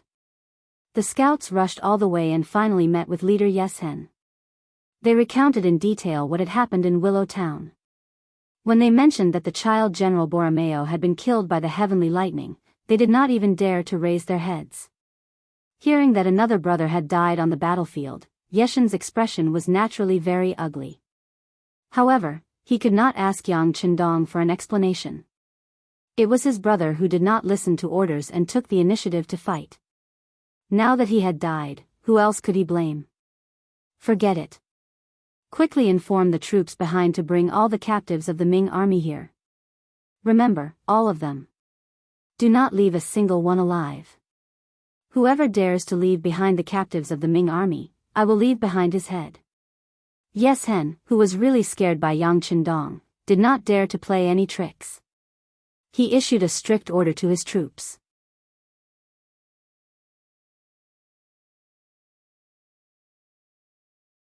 Chapter 2:15. In the imperial palace, Daizong Zhu Qiyu was pacing back and forth in the throne room. Because he was worried about the battle ahead, he could no longer remain seated on the dragon throne. Standing below were all the fourth-rank officials in the capital and above. They all looked anxious and uneasy, and everyone had a grim expression on their faces. The battle to defend the capital had undoubtedly reached a critical juncture. It would take at least 3 days for the new order to rescue the emperor to arrive at the capital. If the loyal marquis lost to Yeshen, the entire capital would be in danger, and everyone's lives would be in danger. But an entire night had passed, and there had been no report from the front line. How could they not be worried? At this moment, many people began to miss the rule of having eunuchs supervise the army. If there were eunuchs present, they would have already sent someone back to report what had happened on the front line. They would not be like this, where everyone could only passively and anxiously wait. The officials had been here since early in the morning, but there was nothing they could do. Some of the officials were unwilling to wait. Seeing that there was nothing they could do, Minister of War Yi Ming stepped forward with his ceremonial tablet and said, "Your Majesty, should we send someone to the front line to see what the situation is like? No matter what, we have to make preparations early." There were many explanations for what "make preparations early" meant. If they won, they naturally had to make preparations to celebrate. If they lost, they had to make preparations to flee. That's right, that's right. With Yi Ming taking the lead, the other officials quickly responded. One by one, they stood up and spoke to the emperor. How could Zhu Qiyu not want to know the situation on the front line? For this reason, he had sent out many scouts and spies, but not a single one had returned. At this time, he truly didn't know who to send out. On the other hand, great eunuch Jin Ying's eyes turned as he thought of something. He carefully took 2 steps forward and said in a voice that only the two of them could hear, "Your Majesty, we can send the embroidered uniform guard commissioner Hu Zhangming and request that he bring back the news." Hu Zhangming. Zhu Qiyu's brow creased as he began to think about this person. Zhu Qiyu, who had recently spent a lot of time to understand the officials, quickly figured out Hu Zhangming's identity. This person was not only the eldest son of the Minister of Rights, Hu Shao, but more importantly, he was also the father-in-law of the Marquis of Loyalty and Courage, Yang Chendong. The people that had been sent out earlier must have been stopped by Yang Chendong and were not allowed to return. However, if Hu Zhangming were to go and face his father-in-law, he would not be able to stop him. Thinking of this, he couldn't help but sigh at how smart Jin Ying was. He immediately turned around and asked the officials, "Is Minister Hu Zhangming here?" "Your subject is here." When Hu Changning, who was standing behind the officials, heard the emperor's words, he was stunned for a moment. Then, he stepped forward with a board in his hand. When the officials saw that the emperor was calling for Hu Zhangming, they quickly opened up a path so that the guardian of the brocade guard could face the emperor directly. "Beloved Minister Hu, We now order you to bring people to the front lines to understand the situation of the battle, then quickly report back. Remember, you must complete this order as quickly as possible. Otherwise, you will be severely punished. Zhu Qiyu purposely emphasized the word severely, in order to remind Hu Zhangning that it was his son-in-law who was leading the troops into battle. No one would make things difficult for him unless he wanted to make things difficult for himself. Hu Zhangning naturally understood Zhu Qiyu's meaning. In his heart, he did not want to make things difficult for his son-in-law. However, since he had the emperor's order, he did not dare to disobey. Your subject obeys the emperor's order. I will definitely go and return quickly. After saying this, Hu Zhangning turned and left the hall. Seeing Hu Zhangning's figure disappear, Zhu Qiyu finally let out a long sigh of relief. Presumably, before long, there would be a report from the front lines. Hopefully, it would be good news. After Hu Zhangning left the palace, he brought along Lieutenant Gao and 2 other Hu family servants and headed straight for the northern side of the capital. Riding at top speed, they arrived at the east side of Willow Town in less than 4 hours. Here, they were stopped by a group of Ming soldiers from the 5 cities warden's office. In this team, there were 2 men in camouflage clothing who looked very energetic. Who are you? Get off your horse and report your identity. Seeing that there were horses coming from the direction of the capital, the 2 men in camouflage clothing looked at each other and smiled. They had already stopped several groups like this. This was also Yang Chendong's intention. He wanted Zhu Qiyu to understand the cruelty of war and make him worried and afraid. If you wanted to make others afraid of you, it was not as simple as beating them up. Sometimes, raising a stick of pressure and not letting it fall would give people a feeling of intimidation. Seeing the Ming army blocking the road, Hu Zhangning, who was leading the group, knew that this should be the Ming army that was fighting against the Walla. He immediately let out a sigh of relief and reported his name. This official is the Imperial Guardian of the Embroidered Uniform Guard, Hu Zhangning. Under the Emperor's orders, I have come to investigate the situation of the battle. You only need to report the truth. What Imperial Guardian? I've never heard of him. Just tie him up as well. The 2 men in camouflage clothing chuckled. In front of them, the so-called Great Ming army did not have the slightest bit of deterrence. After laughing, they ordered the soldiers of the 5 cities warden's office to tie up Hu Zhangning as usual. The Ming army seemed to be used to this kind of thing. They did not even blink as they walked toward Hu Zhangning and the other 3. Although they were Ming soldiers, after witnessing the power of the Cold Guards, they had already submitted to them in their hearts. In addition, they were just carrying out orders. If something happened, they did not have to take any responsibility. There was no need for them to be courteous. They just held the ropes and strode forward. Wait, what are you doing? Do you know who we are? Seeing that the Ming army was about to tie up Hu Zhangning, Lieutenant Gao Sheng, who was following by the side, shouted. At the same time, he pulled out the embroidered spring saber at his waist. When they saw Gao Sheng pull out the steel saber, a glint of excitement flashed across the eyes of the 2 Cold Guards. They were afraid that the people who came would not resist. If that happened, they would not be able to use their skills.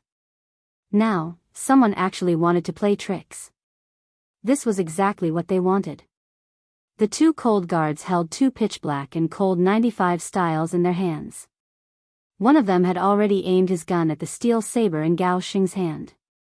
He was confident that he could break the saber with one shot. This way, the other party would not be able to resist. Stop. Hu Zhangning had long heard of the power of the advanced firearms in the mercenaries' hands. He did not want to take the risk. He immediately shouted at Gao Sheng to stop him from acting rashly. At the same time, he looked at the 2 Cold Guards and said, "Where is Yang Chendong? I am his father-in-law." When they heard someone call out the 6th young master's name, the 2 Cold Guards revealed a cold glint in their eyes. It was as if they were about to attack at any time. However, when they heard the next sentence, they were stunned. This person was actually the father-in-law of the 6th young master. If they really offended him, wouldn't they be severely punished later? At that moment, the two of them put down the 95 styles in their hands. One of them was still skeptical as he asked, "Are you really Marquis Yang's father-in-law?" Noticing the change in attitude of the two mercenaries, Hu Jiangning let out a long sigh and said proudly, "I'm the real deal." "How about this? Call Yang Chendong over and we'll know if it's real or not." Please wait for a moment. We'll call the company commander over." The two cold guards did not dare to act rashly. However, they would not completely believe the other party's words either. They decided to call the company commander, Ting Shan, over and let him determine if it was real or not. Hu Jiangning and the other three did not move. They were surrounded by more than 10 Ming dynasty soldiers. One of the cold guards stayed behind and stared at the four of them cautiously. From the looks of it, he seemed to be ready to attack at any time. Not long after, Ting Shan, who was also wearing a camouflage uniform but had the insignia of a major, hurried over. Tao Jin, the commander, came with him. As for Commander Gao Li, he stayed behind and was in charge of watching the Walla cavalry in Willow Town to prevent them from making any strange movements. Ting Shan did not know Hu Jiangning. However, he knew that the sixth young master had married Hu Yan as his first wife. This time, he brought Tao Jin over so that he could identify the people. Tao Jin was one of the commanders of the 5 cities' warden's office. Naturally, he was familiar with all the noble families in the capital. From afar, when he saw that the person who came was indeed Hu Jiangning, he hurriedly cupped his fist and said politely, "So it's Lord Hu. Please forgive me for not coming out to meet you." Since Tao Jin had said so, how could it be fake? Ting Shan immediately saluted politely and said, "This subordinate is the commander of the 3rd company of mercenaries." "Greetings, Lord Hu. This company commander is too polite." Since the other party's attitude was so respectful, Hu Jiangning naturally greeted him with a smile. Then, he asked, "Oh right, why don't I see the loyal Marquis? May I know where he is now?" "Lord Hu, young Marquis is not here. He is meeting with the Walla's leader, Yes Hen, at the front line. I don't know what business you have, but if you must meet with young Marquis, I will have to report it." Ting Shan said politely. He could ignore other people, but in front of Hu Jiangning, he could not put on any airs. Hearing that Yang Chendong was meeting with Yes Hen, Hu Jiangning was shocked and asked, "Meeting? Is there any danger?" "There shouldn't be any danger for now, but I don't know the specific situation." Ting Shan shook his head. It was true that Hu Jiangning was the father-in-law of the 6th young master, but he was not a member of the Yang family, so there was no need for him to explain. He did not know the specific situation of Yang Chendong, but when he thought of the strength of the mercenaries and Yang Chendong's ability to plan ahead, Hu Jiangning was not too worried. "I see, but how is the situation now?" "The emperor is waiting for my reply." I don't know the specific situation. But what I can tell Lord Hu is that the Walla's army has been blocked by us outside Willow Town. They will not threaten the safety of the capital." Ting Shan hesitated for a moment and gave a rough explanation. As for the specific situation, without the authorization of the 6th young master, he would not reveal it.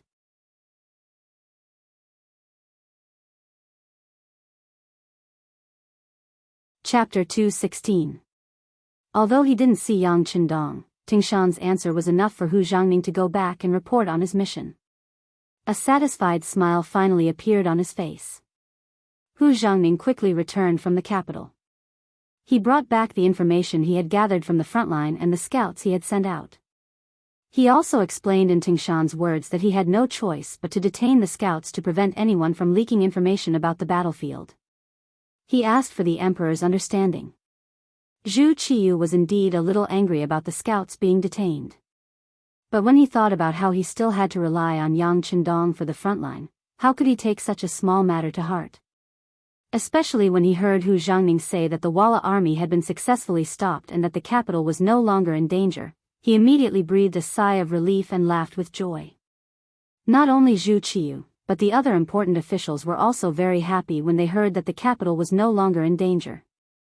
Now, they just had to wait for Yang Chendong's triumphant return. At the front line, a large number of Ming captives were sent over. On the Ming army's side, Deputy Chief Yang Guang came forward with 5,000 cavalrymen and was responsible for escorting the captives back to the capital safely. When accepting the captives, Yang Chendong asked the crowd if there were any captives left in the Walla. After receiving the majority's answer that all the captives had been returned, Yang Chendong breathed a sigh of relief. The number of captives received this time was more than 75,000. Most of them were brave soldiers who had been through hundreds of battles. They were just scared out of their wits before, so they couldn't display their full strength on the battlefield. Yang Chendong could imagine that with these 75,000 captives, the safety of the capital would no longer be a problem. Zhu Qizhen could finally sleep without worry. He had successfully completed the important task of protecting the capital of the great Ming dynasty. As for whether these people would be used by Zhu Qiyu to deal with him in the future, Yang Chendong wasn't too worried. Firstly, he had the mercenaries in his hands, so he had to think carefully before making a move. Secondly, these people were all saved by him, so they would have a lot of resistance in their hearts to deal with him. Thirdly, Zhu Qizhen was still in Nanjing, so Dai Zong had to think carefully before making a move against him. With these 3 points, his safety shouldn't be a problem. After dealing with the captives, it was time to release the Walla army and let them leave. This was what worried Yeshen the most. Previously, when he was controlled by someone, he had no choice but to do as Yang Chendong said. Now that the matter was done, would he keep his promise and let's release him and the tens of thousands of Walla cavalry? On this point, Yeshen was a little worried. Everything was as Yang Chendong said before. If he really wanted to deal with the Walla, then he could directly take out a few more cannons from the warehouse. He didn't have to worry about not being able to defeat the Walla, but he didn't do so. He still knew the principle of putting away the bow after the birds are done. If he didn't leave a big enemy for Zhu Qiyu, then when he really wanted to deal with him, he would have no scruples. Therefore, when Yang Chendong released more than 20,000 captives from Willow Town and let them join Yeshen, this person was so moved that he cried out. It was no wonder that he did this. The population of the Walla was not large, and there were even fewer young men who could fight. If all the captives were killed this time, then he would really become a commander without an army. He was afraid that when he returned to the grassland, he wouldn't be able to dominate the grassland, and it would be a miracle if he didn't get bullied by others. Seeing that more than 20,000 cavalry had safely retreated, when he looked at Yang Chendong, Yeshen said in a very admiring tone, "Marquis of the Great Ming, you are a real man. You do what you say, which is admirable. If you are willing, the two of us can join forces. At that time, no one in the Great Ming will be our opponent. At that time, there will be gold, silver, treasures, and beautiful women for us to choose from. Isn't that better?" Yeshen invited sincerely, and Yang Chendong's face showed a smile. "Leader Yeshen, there is not only one Great Ming in the world. There are many countries and ethnic groups in places that we don't know about. Why do you only want to deal with the Great Ming?" Yang Chendong's answer made Yeshen stunned. He didn't expect such an answer. He lowered his head, and after hesitating for a moment, he raised his head and said, "As you said, this world may be very big, but we can't even deal with the Great Ming. How can we talk about other grand plans?" "No, no, no." Yang Chendong stretched out his right index finger and made a shaking motion. "As the leader of the Walla, you must first have confidence in your captives. With them, you can achieve something. As for why you can't take down the Great Ming, it is because your strength is too weak. There is an old saying in the Central Plains, and I will give it to you here. To forge iron, you must be strong. Without enough strength, you can't achieve anything just by relying on the other party's mistakes. To forge iron, you must be strong." Yeshen thought about this sentence thoughtfully. Yes, that's right. Walla doesn't lack soldiers who are brave enough to risk their lives. Your living environment and conditions made your men very brave at a very young age. On the battlefield, they can gallop everywhere. But do you know why they still failed? Yang Chendong nodded and guided Yeshen. Why did they fail? This question was also what Yes Hen wanted to ask. Because your own ability to produce blood is insufficient. If you rely on robbing, this kind of ethnic group is destined to not go far. Yang Qindong chuckled and continued, you lack all kinds of resources. You are complacent when you get something, and your ambition is satisfied. Since you are satisfied, you are not far away from the days when you lose. This is why although the Walla army is brave and can do some earth-shattering things from time to time, it can't escape the fate of being destroyed and replaced by others. In the end, it is because you can't win the hearts of the people. The reason you can't win the hearts of the people is because the people are not rich. They follow you, but in the end, they can't even fill their stomachs. Who would really risk their lives? On the other hand, if the country is rich and the people are strong, it means that someone wants to deal with you. In order to ensure the fruits of their victory, they have no choice but to take out their weapons and fight with their lives. One is spontaneous, the other is forced. Tell me, which one is more effective? Rich and the people are strong? Yes Hen was shocked by Yang Qindong's words. It was not that he didn't think about some things here, but he didn't know how to do it. Now that Yang Qindong brought up this problem, he should have a solution. Yes Hen said excitedly. The Ming dynasty's loyal marquis, but I don't know if there is a way to solve this problem. Of course there is. That is to develop commerce. The grassland is only rich in livestock. The natural environment makes you have a great demand for many other things. If they could start a business, then not only could they be self-sufficient, they could also sell their surplus to other places and earn a profit from the difference in price. They could also trade with people from other regions for things they needed. In short, they could earn more money, and gradually, Tile would become stronger. Once you have money, you will be able to do a lot of things. At that time, it will be much easier for you to expand again. Whether it is money or cavalry, you will be in an invincible position. When Yang Qindong said this, he seemed to have seen some kind of result. His face was full of excitement. At that time, the Tatars will not be a stumbling block for your expansion. On the contrary, they will become your base, the base of talent reserves. When you need soldiers, you can use a lot of gold and silver to make them work for you. In the north of your country, there is a country called Tsarist Russia. I think you should more or less know about it. That country is vast and rich in resources. Its area is much larger than the Ming dynasty, but its population is very small. That is the place you need to conquer. Remember Genghis Khan? Don't you want to be like your ancestors? A majestic strategic map was placed in front of Yes Hen. After Yang Qindong said this, his heart was suddenly moved. It was like a person in the dark who saw the light, a person in a desperate situation who saw hope. It made Yes Hen feel like he was reborn. Can we really do this? When he returned to reality, Yes Hen said with some uncertainty. Why can't we do it?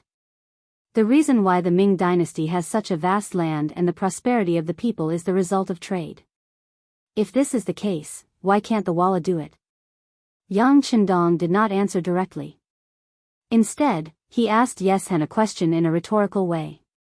Yes Hen could not answer this question, but he could continue to ask questions.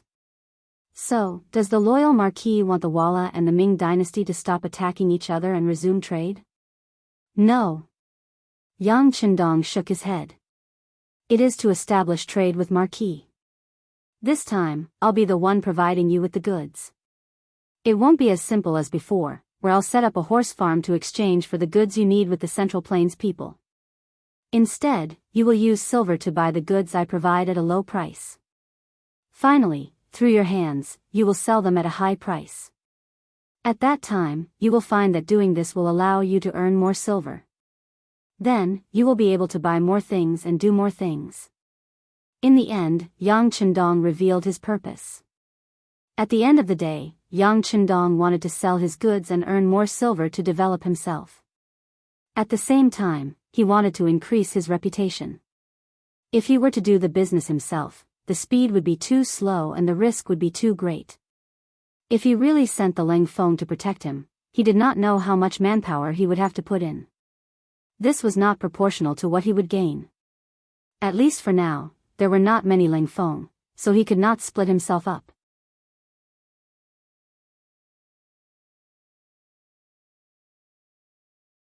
Chapter 217. But if he could convince Yes Hen, then it would be different. The current Walla was equivalent to the king of the grassland, and very few people dared to provoke them. If they were the ones who transported the goods, perhaps some of the profits would be shared by the other party, but compared to what he earned, it was already a lot. With the help of Walla, he could sell things to the Eurasian continent, which was equivalent to stretching out his tentacles one step ahead. This would play a very positive role in conquering, ruling, and occupying that place in the future. This was Yang Chendong's real goal. Yes Hen was indeed smart and cunning. But when facing Yang Chendong, these characteristics of his were useless. They were not on the same level at all. Whether it was thinking, knowledge, or martial strength, they were all on a completely different level. How could he be Yang Chendong's opponent? At this time, Yes Hen not only did not know Yang Chendong's ultimate goal, but he was also attracted by the other party's idea of strengthening himself through trade. He was not short of money. This time, after defeating Ying Zong, he seized a lot of gold and silver, which completely had the foundation to trade with Yang Chendong. Now what he had to consider was whether the bold and loyal Marquis words could be trusted, and why did the other party take the initiative to help him? Did he want to see the emergence of a powerful neighbor? If he couldn't figure this out, Walla didn't dare to make any decisions. Why are you helping me? Yes Hen finally asked, which meant that he was seriously considering his own opinion. Yang Chendong was happy in his heart, but he didn't show the slightest expression on his face. On the contrary, he showed a seemingly very heavy expression and said, Marquis is from the Great Ming dynasty, and my relatives and friends are here. Marquis really doesn't want to see them get hurt. As long as Walla doesn't invade, a lot of people can live. So Marquis wants to find a way out for you, a way out that doesn't invade the Great Ming dynasty and can develop yourself. Yes Hen couldn't help but nod his head when he heard such a high-sounding reason.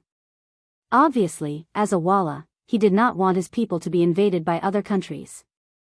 Of course, Marquis liked silver very much. With money, he could do more of the things he liked. Since trading with Walla can guarantee Marquis' interests, why not? Yang Chendong offered another reason while Yes Hen was still deep in thought.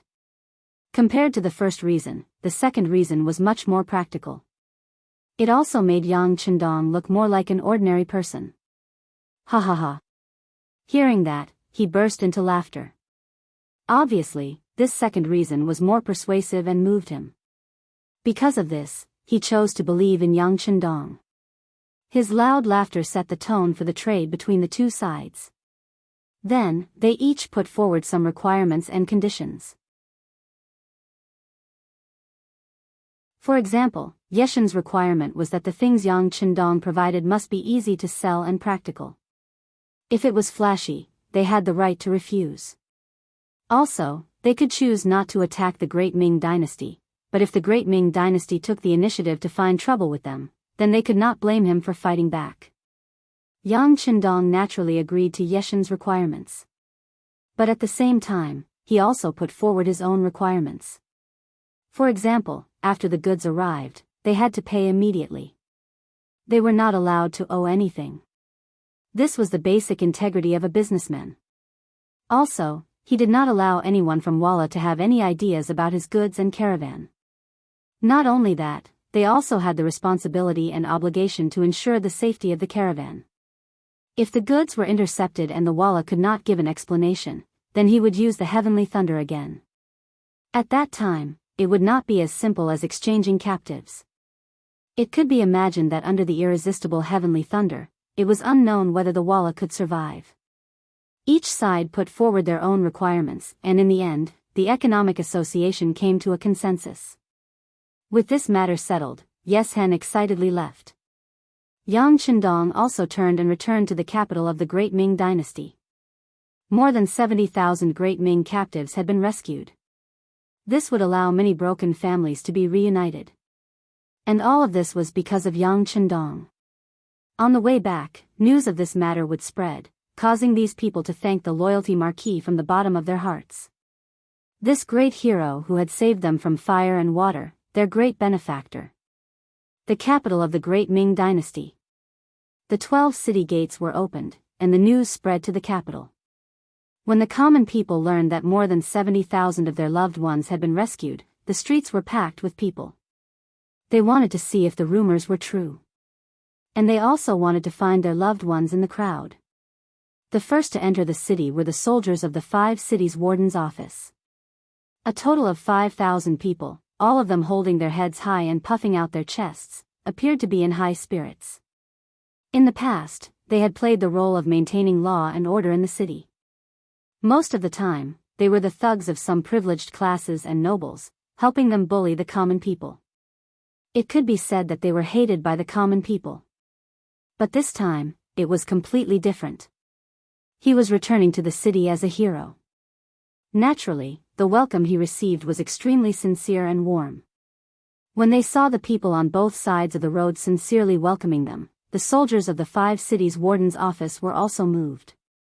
They suddenly realized that being a good person was far better than being a thug for evil people.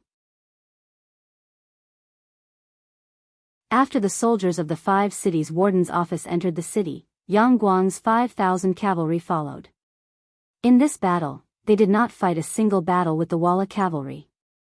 They only used a single blade to obtain a complete victory. While obtaining military merits, each of them, like the officials of the 5 cities' warden's office, received some silver from the loyalty marquis. Ordinary soldiers received at least 10 taels of silver. The higher the official rank, the more they received. This kind of good job of obtaining both silver and merit made the 5,000 cavalry sincerely grateful to Yang Chendong. If not for the loyalty marquis, it was likely that they would not have been able to defend the capital and survive this time. After the 5,000 elite cavalry, it was the 75,000 Ming soldiers that entered the city. As soon as these people appeared, they were shocked. The scene became a little chaotic. There were too many people who saw their family members. Some saw their sons, some saw their husbands, and some saw their fathers. Immediately, there were waves of crying and shouting. Today was a day worth remembering for the capital. It was a day of triumphant return after winning the battle. It was also a day of joy and joy. Moreover, it was a day filled with cries of joy mixed with cries of joy. On the gate tower of the imperial city, Daizong Zhu Qiyu was standing there with the civil and military officials, watching the performance of the people in the city, watching the victorious army return to camp. There was a relaxed smile on everyone's face. Especially Daizong Zhu Qiyu. Ever since he ascended the throne, Walla was like a sharp sword hanging over his head, as if it would fall and stab him at any time. Because of this, he could not sleep at night and could not eat.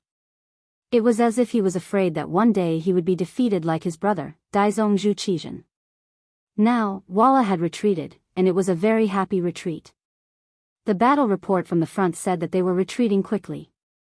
It was clear that they wanted to retreat to Walla's territory and did not want to be entangled with the great Ming Empire anymore. Being able to retreat was already very difficult, let alone being able to retreat so cleanly and cleanly. This was extremely rare. This also showed how powerful Yang Chendong was. There were also battle reports that this time, the great Ming Empire sent out more than 10,000 people and returned with no casualties. On the contrary, Walla's army suffered heavy losses. Even their leader, Yeshen's younger brother, Bai Luo Mao, was killed on the battlefield. To be able to obtain such a great victory with almost no losses, this loyalty marquis must be a very formidable commander. While Zhu Qiyu was sighing at Yang Chendong's godlike leadership, he was also thinking about how to reward him. He won the battle, solved the threat in the capital, saved more than 70,000 captives, and brought peace to the great Ming Empire. If he did not reward him for all these things, it was obviously impossible. The officials would not agree, the army would not agree, and the people would not agree. But what should he reward him for? After all, Yang Chendong was not even 20 years old, but he was already the loyal marquis of the great Ming Empire. This had not happened even when the great Ming Empire was founded. If he was rewarded, his official position would be too high. Would his achievements be greater than that of the town lord? Zhu Qiyu's throne could not be said to be completely stable. He could not be looking for a powerful imaginary enemy for himself, right? Your Majesty, the Minister of War, Yiming, the Minister of Revenue, Jin Lian, and the Minister of Works, Shi Pu, have memorials. Just as Zhu Qiyu was thinking about Yang Qindong, head eunuch Jining placed a memorial in front of him. What is this? Zhu Qiyu asked casually. He reached out to take the memorial and opened it. As soon as he read it, his eyes lit up and he nodded repeatedly. It was really like a pillow being sent to him when he was sleepy. This was a memorial that the officials had recommended to reward the loyal marquis. It said that Yang Qindong can be rewarded with the title of loyal marquis. His fief will be 5,000 mu of grain fields around the Yang family's old residence in Jianghu Prefecture. This was a diversion of disaster. The so-called loyal marquis was nothing more than a title that represented his high rank. But that was it. Just like Du King Zhangfu in the past, even though he was an official, he was still bullied and humiliated by eunuchs without daring to speak up. But no matter what, after being bestowed the title of duke, it would represent the emperor's regard for Yang Qindong. Presumably, this would be able to shut the mouths of the people in the world. As for the fief, it would be given to Jianghu Prefecture. That place could now be considered Zhu Qizhen's territory. Intentionally luring Yang Qindong, there was indeed the intention of getting rid of the donkey after it had outlived its usefulness. But how could it not be a diversion of disaster? For this reason, Zhu Qizhen would probably be hopping mad.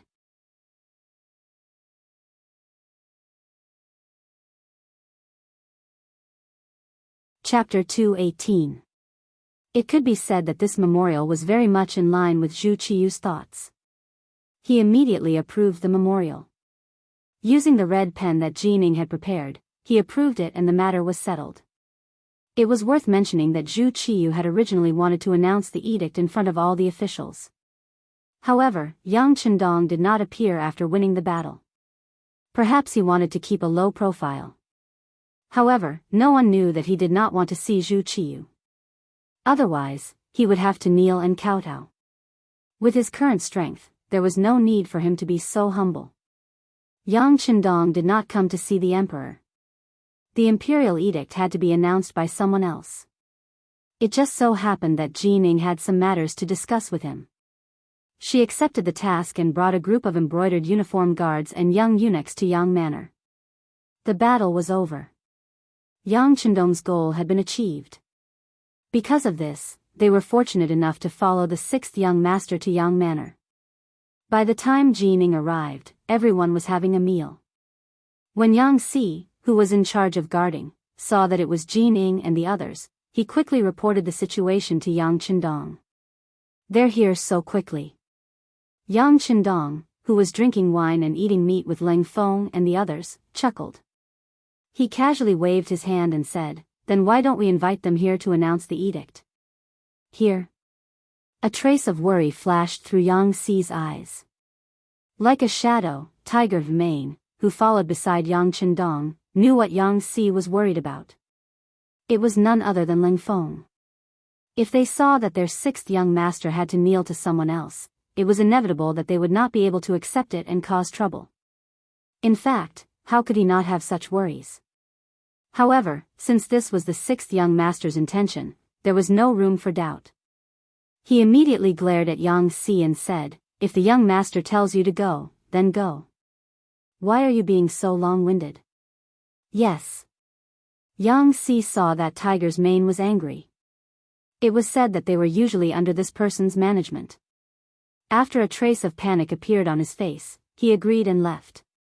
Yang Qindong patted Tiger's man's shoulder and gave him a look of approval and relief. Then, he continued to drink with Leng Feng, Xiao Feng, Ting Shan, Wu Sheng, and the other company commanders as if he hadn't heard anything. Not long after, Jining arrived. Along with him were 4 eunuchs and 8 masters of the embroidered uniform guards. Usually, when a eunuch went to an official's house to deliver an edict, as the recipient of the edict, they had to prepare an incense table in advance in order to show their seriousness. Some even had to burn incense and bathe in the ceremony. But today, there was nothing prepared.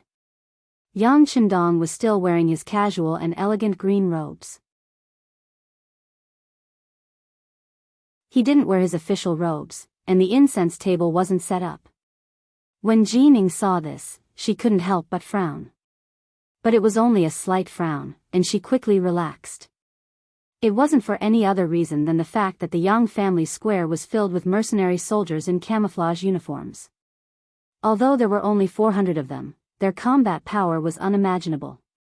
Even defeating Walla had been done with the help of their powerful strength. Against such people, Jining had no chance of winning at all. It wasn't just him.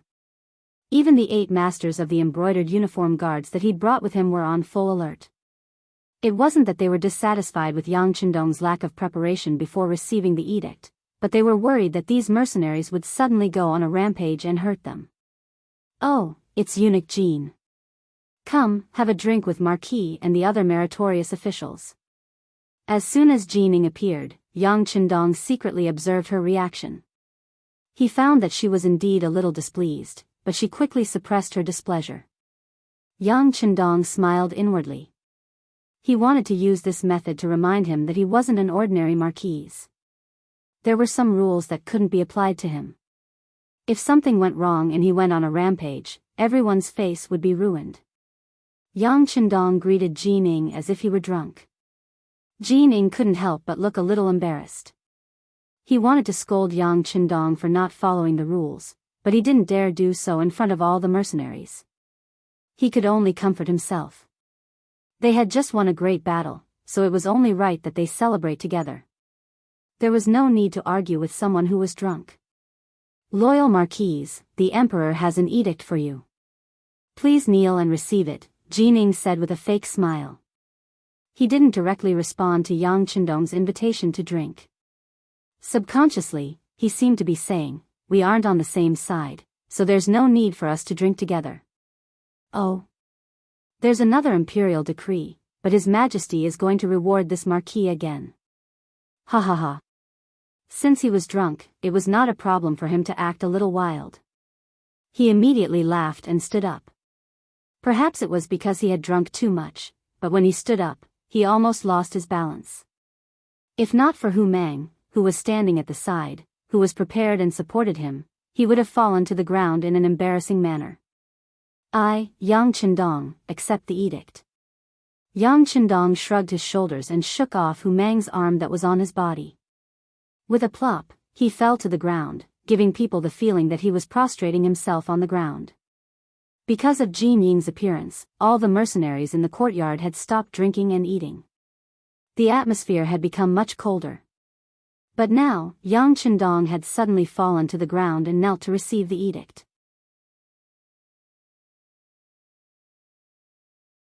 All the mercenaries stared coldly at Jin Ying and the other mercenaries. 10,000 swords piercing the heart was nothing more than this. At this moment, Jin Ying felt cold all over. It was as if he was walking in the snow without wearing anything. No. It was colder than that. It was a coldness that seeped into his bones. Jin Ying couldn't imagine why these mercenaries gave him such a terrifying feeling. Even as he panicked, he opened the Golden Dragon Edict with trembling hands. He read out the edict of acting patriarch Zhu Qizhen rewarding Yang Chendong with the title of Duke of Loyalty. This was a rare moment when he was absent-minded while reading an edict. But at this moment, Jin Ying was really afraid. When he read the edict, he stuttered. He finally finished reading the edict. But when he looked at Yang Chendong, his lips were slanted and he was snoring softly. It seemed that he had fallen asleep. Jin Ying didn't dare to be angry. Instead, he leaned forward with a gentle expression and said softly, "Duke of Loyalty, wake up. Wake up." "Ah. I've finished reading the edict." "Thank you, Your Majesty." Yang Chendong seemed to have been startled awake. He opened his eyes and spoke. Then, he rubbed his eyes and said to Jin Ying, "You've worked hard, Eunuch Jean. How about this? Please enter the hall and rest for a while. After Marquis has bathed, we can sit down together." Jining had come here to have a good chat with Yang Chendong. Of course, he wouldn't refuse this opportunity. But he was very worried about whether Yang Chendong's mind was still clear. But no matter what, he had to agree. He noticed from the corner of his eye that the 400 mercenaries had already stood up and were looking at him with hostility. He couldn't guarantee that if he continued to stay here, he wouldn't be torn apart and eaten alive by these mercenaries. For his own safety, of course, entering the Yang family manor was the best choice. Okay. Since Duke of Loyalty is so kind, it would be impolite for me to refuse. With that, Jining followed Beta Persei into the outer courtyard of the Yang family manor. Yang Chendong left with them. But he was heading towards the inner courtyard of the inner courtyard. He really did bathe and change his clothes. Just as Yang Chendong, Jining, and the others left, someone among the 400 mercenaries shouted, "How can we allow others to blaspheme the sixth young master? We're going to seek justice from Emperor Ming." That's right. We want justice. In an instant, the anger in the hearts of many mercenaries was ignited. In their eyes, the sixth young master was a godlike existence. How could he kneel to others? When such a blasphemous thing happened, it naturally caused the crowd to be furious. It wasn't just the 400 mercenaries. Even Leng Song, Xiao Feng, and the other battalion commanders were furious. They looked like they would explode at any moment and cause trouble for Emperor Ming. Enough.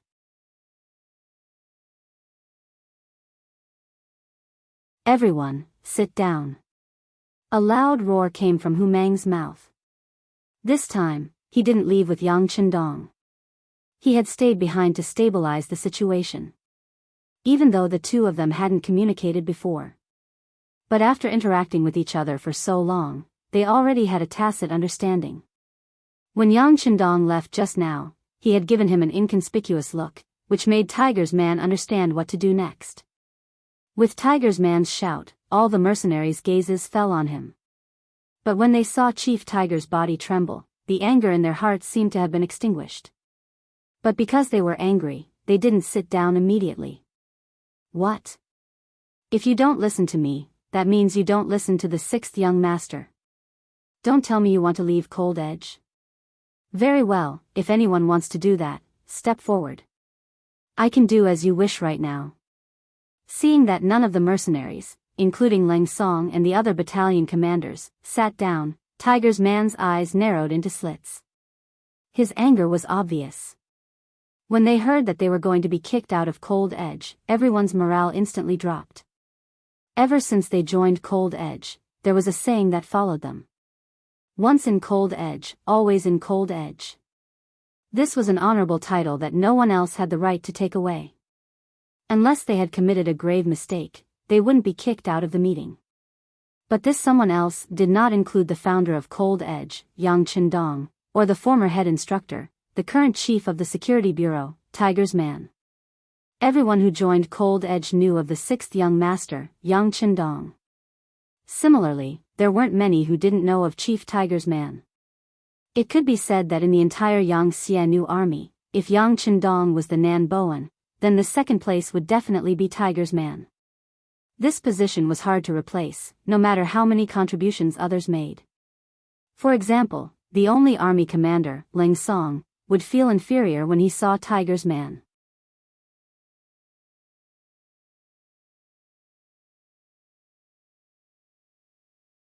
Chapter 219. Now, Hu Mang had spoken, and he was speaking with Lang Feng's qualifications and identity. How could the others dare to disagree? They immediately returned to their original stools with a rustling sound. Everyone quieted down, and Tiger's mane's eyes revealed a satisfied expression. I know that you are very dissatisfied with Ming Emperor's actions towards the sixth young master. But please remember, why did the sixth young master do this? Isn't it to create more time for you to develop? Everyone was originally from the great Ming dynasty. To you, many of your relatives and friends live on this land. If the sixth young master did not compromise and chose to go to war with the Ming army, who knows how many innocent souls would have been implicated and died? Among them might have been your relatives and friends. If that was the case, is this an outcome that you want to see? Tiger's Mane asked the crowd in a powerful and resonant voice. Of course not. I think that no one wants to see their own people fight against their own people. In order to give us more time to develop, and in order to let more of the great Ming dynasty's people and Han descendants suffer less from the chaos of war, the sixth young master has been dealing with the Ming emperor in the capital. This is an act of sacrificing one's own family for the sake of everyone. I hope that everyone can understand. I also hope that today's matter will serve as a warning to all of you and give you a sense of urgency.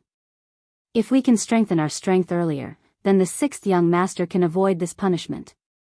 Do you understand? Yes. Another uniform sound rang out, causing the ground of the entire courtyard to tremble. Very good, now let's continue eating. Tiger's Mane saw that he did not disappoint the sixth young master and spoke of the sixth young master's good intentions. He could not help but inwardly sigh in relief, and then threw a glance at Commander Leng Song. Leng Song immediately expressed his understanding. With his cooperation with the 3 battalion commanders, the atmosphere in the courtyard became lively again. However, although everyone did not say anything else, they all felt a surge of energy in their hearts. That was to perform better so that the sixth young master could have the right to speak to Emperor Ming as an equal. In the side hall of the outer residence of the Yang family manor, Jining had just sat down when a loud roar came from outside the door, giving her a fright. Originally nervous, he immediately stood up. From the looks of it, he was ready to run away at any moment. On the other hand, Beta Persei, who was in charge of leading the way, did not panic at all when he heard the shouts outside. When he saw how nervous Jining was, he said nonchalantly, "It's fine. It's just a ritual for mercenaries to eat. You won't find it strange after hearing it so many times." Beta Persei's explanation made Jining's body slowly relax. So that's how it is. This is really a strange rule. Ha ha ha, what kind of strange behavior is this? Yang Qindong, who had changed into a new green robe, strode in from the main entrance. At that moment, he didn't look drunk at all. Instead, he looked extremely spirited and sober. However, at this moment, Jining did not care so much. Since the decree had been announced, was there a need to hold on to the past and not let it go? Seeing Yang Qindong walk over, Jining laughed and stood up. Congratulations, Duke of Loyalty. In the future, I can also call myself Duke of Loyalty, right? Yang Qindong laughed heartily as he walked to the main seat in the side hall and sat down. When he sat down, he pointed to the first seat on the left and said to Jining, "Eunuch Jin, you don't have to be so polite. Take a seat too." This action immediately caused Jinning's displeasure. Although he was only a eunuch, he was the head eunuch. However, he was the head of the eunuchs, the favorite of the emperor, and held great power in his hands. Usually, when he was with the other important officials, he would always be the first to sit before the others. At the very least, everyone had to be seated at the same time. This order of seating was not to be underestimated. It often represented the level of one's status. This was very particular. However, at this moment, Yang Qindong actually sat down first before allowing Jining to sit down. He did not even say a word of invitation. The dominance of the landlord was as clear as day. Jining was extremely displeased and looked around.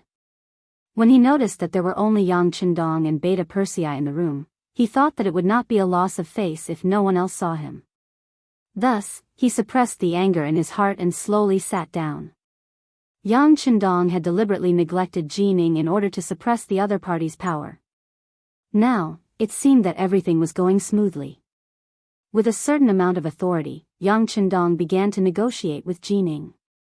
Although it was called a negotiation, it was actually a fight for benefits. According to his original plan, Yang Qindong proposed 3 conditions. First, the Yang family bank would officially open for business. After the capital, it would be promoted to the other major cities nearby. The imperial court would not be able to stop him, nor would it play any dirty tricks. In short, in the future, Yang Qindong would be a businessman, and a great one at that. If no one provoked him, he would not use his power to oppress others. Second, for his own personal safety. Of the 400 mercenaries, 200 would be left behind. 100 would be in the Yang family village and 100 would be in the capital to ensure the safety of the immortal abode, heaven beyond heaven, and the Yang family bank. In the future, he would decide according to the situation whether or not to continue hiring mercenaries.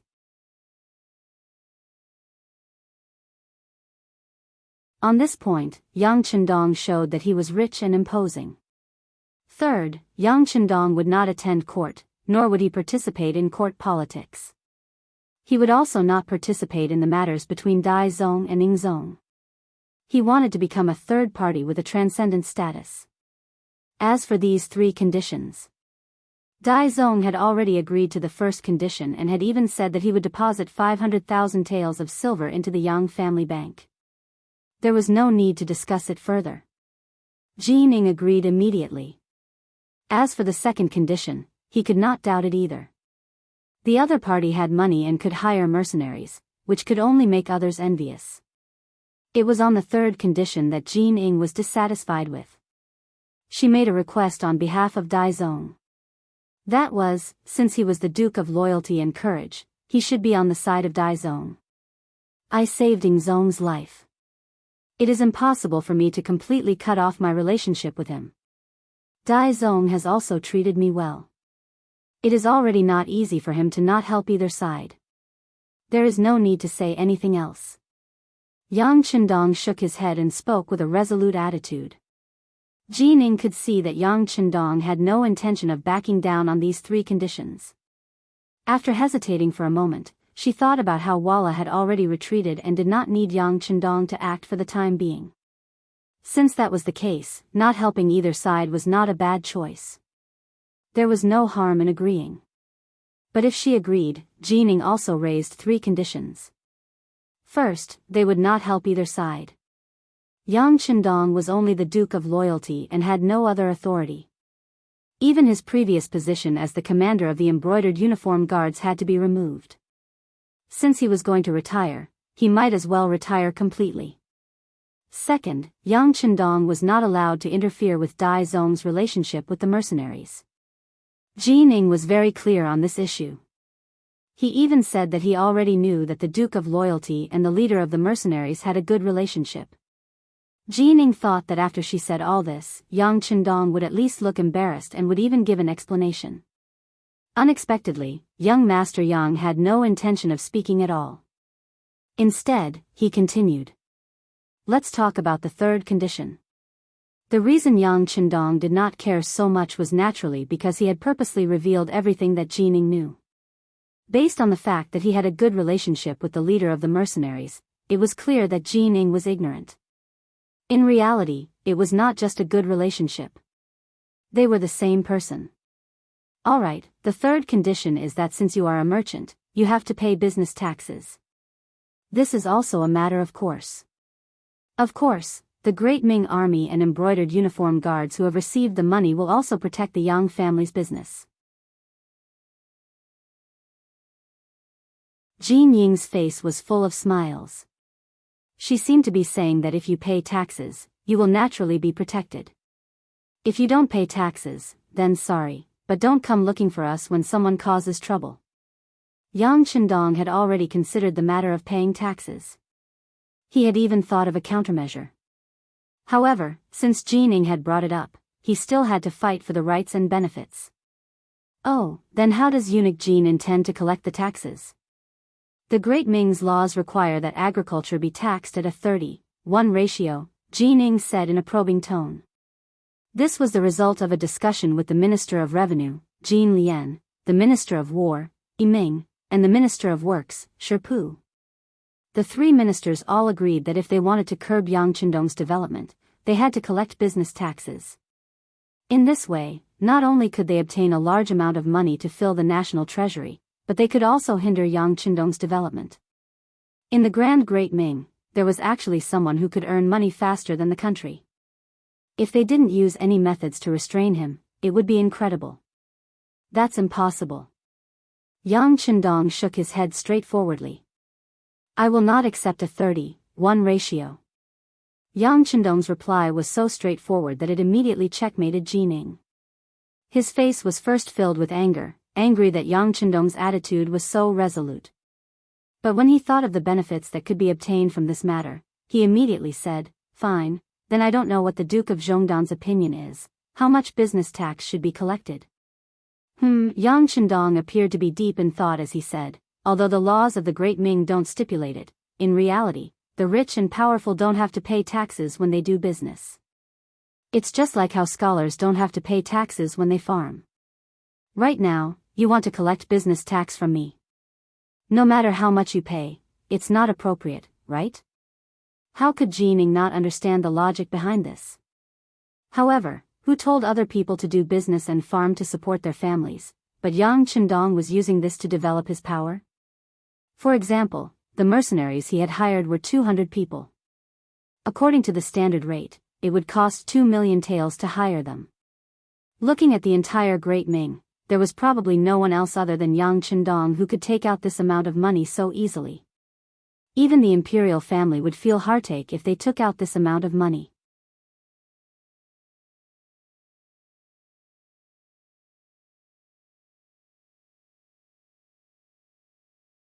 Chapter 220. Since he had made his business so big, what was the big deal about collecting a little tax? It's not the same. Jining said, aggrieved. How is it different? Yang Chendong didn't seem to notice Jining's aggrieved expression. Instead, he fiercely retorted, "Could it be that because this guild is making money, you want to collect taxes from me? Could it be that because I did so much to protect the capital, you want to collect taxes from me? If that's the case, there's no way you can justify it, right? Then I, Yang Bao, have no choice but to ask the people of the world, where is justice?" Where was Yang Bao's justice? Jinning's entire body trembled, his expression ugly. Only now did he realize that Wang Zhen still had a powerful tool in his hands. Normally, even if the emperor's decree was announced to the world, it would still take time for the common people to learn of it. But Yang Bao was different. Wherever it appeared, the things recorded in it would quickly become known to all. He had even heard that in some places, when the local government had some rules, they would even use Yang Bao to spread the news. From this, one could see just how great his influence was. At this moment, Jining was inwardly cursing Wang Zhen for being a pig. How could he have made Yang Bao legal back then? Now, the drawbacks had appeared. Alas, Wang Zhen was already a dead man. Cursing him now had no effect. It was better to think about how to resolve the matter at hand. In any case, he couldn't allow Yang Chendong to speak of the grievances and unfair treatment he had suffered. Otherwise, it would be a major blow to Dai Zong's image. Duke of loyalty and courage? Then what do you think should be done? This duke doesn't ask for anything else. You can deal with the business tax as you see fit. Even if it's 20 to 10, 10 to 1, Marquis will accept it. After all, this is for the sake of the country. But there is one condition that must be fair, and that is that this duke's business must be taxed, as well as other merchants and nobles. Otherwise, don't blame me for falling out with you.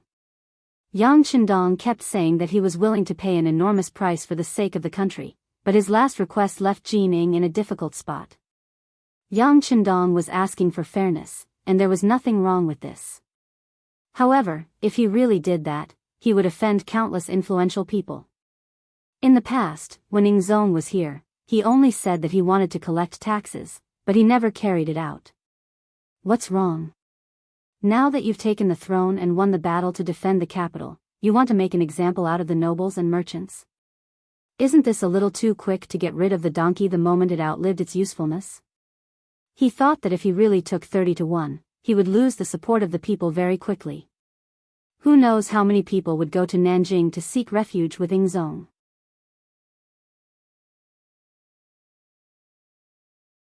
This was not an outcome he wanted to see. However, they had no choice but to collect taxes. Originally, a country was divided into two, so the taxes would naturally be reduced by half. If they didn't think of other ways, once there was an emergency, it would be hard to say if there would be enough money to deal with it. Since they had to collect taxes, they could only think of a way based on the ratio. Jining had originally believed that he could use this to suppress Yang Chendong, but who would have expected that he would end up shooting himself in the foot? He could only reply with an unsightly expression. Fine, we'll do as the Duke of Loyalty says. Everyone who does business must pay taxes, whether they're merchants or nobles. As for the tax rate, why don't we set it at 100 to 1? 100 to 1, this was indeed a very low rate. This was also because the resumption of the business tax required a buffer. But in reality, this was not a very low rate for merchants. Merchants valued profit, and this sort of action of plundering them would most assuredly arouse the opposition of many. But at this moment, Jining did not have the time to consider such things. He only knew that if he did not reach an agreement with Yang Chendong, it would be even more difficult to raise the issue of collecting taxes in the future. Well said, well said. We'll do as Eunuch Jin says. As long as the other merchants pay the same taxes, I have no objections. Yang Chendong regained his smile, giving off the impression that he was very magnanimous. But Jining knew very well that this was just for show. This was because once the matter became related to all the merchants in the world, it would be impossible to raise the taxes even if they wanted to. Jining finally left, looking a little disheveled as he left. Although Yang Chendong was not even 20 years old, he gave Jining the impression that he was a little fox.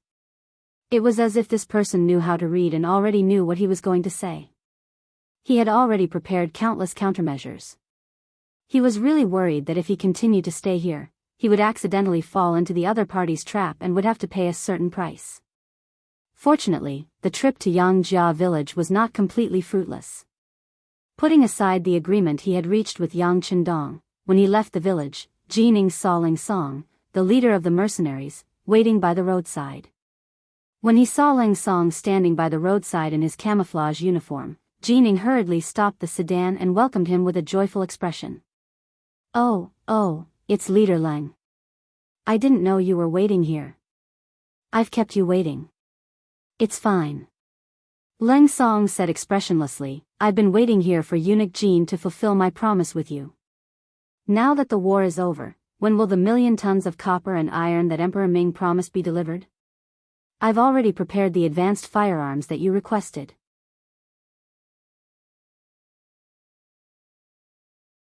When he heard that the advanced firearms were already prepared, Jin Ying's face lit up with joy.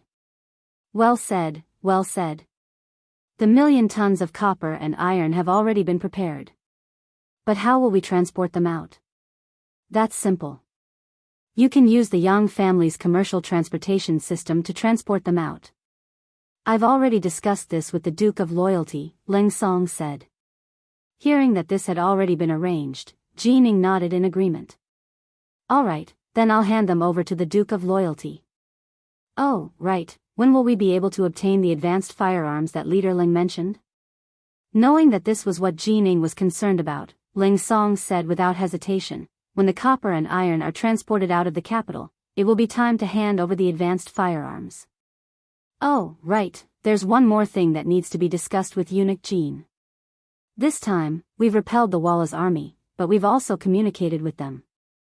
We'll be doing business with the Walla and have handed this matter over to the Duke of Loyalty. We'll have to trouble Eunuch Jin to take care of this matter. Of course, once this matter is settled, if Eunuch Jin has any personal requests in the future, I'll put in a good word for you in front of our leader. Leng Song said this expressionlessly, but it was rather grating to Jin Ying's ears. Leader Leng, you're doing this for this eunuch's sake. The Walla just had a fierce battle with our great Ming. It doesn't seem right for us to be doing business with them now, does it? Of course it doesn't. That's why it's us mercenaries doing business with the Walla. It has nothing to do with your great Ming. We're just borrowing your path. What's wrong? Does Eunuch Jin have a problem with this? At the end of his speech, Leng Song's face became very serious, as if he was very angry.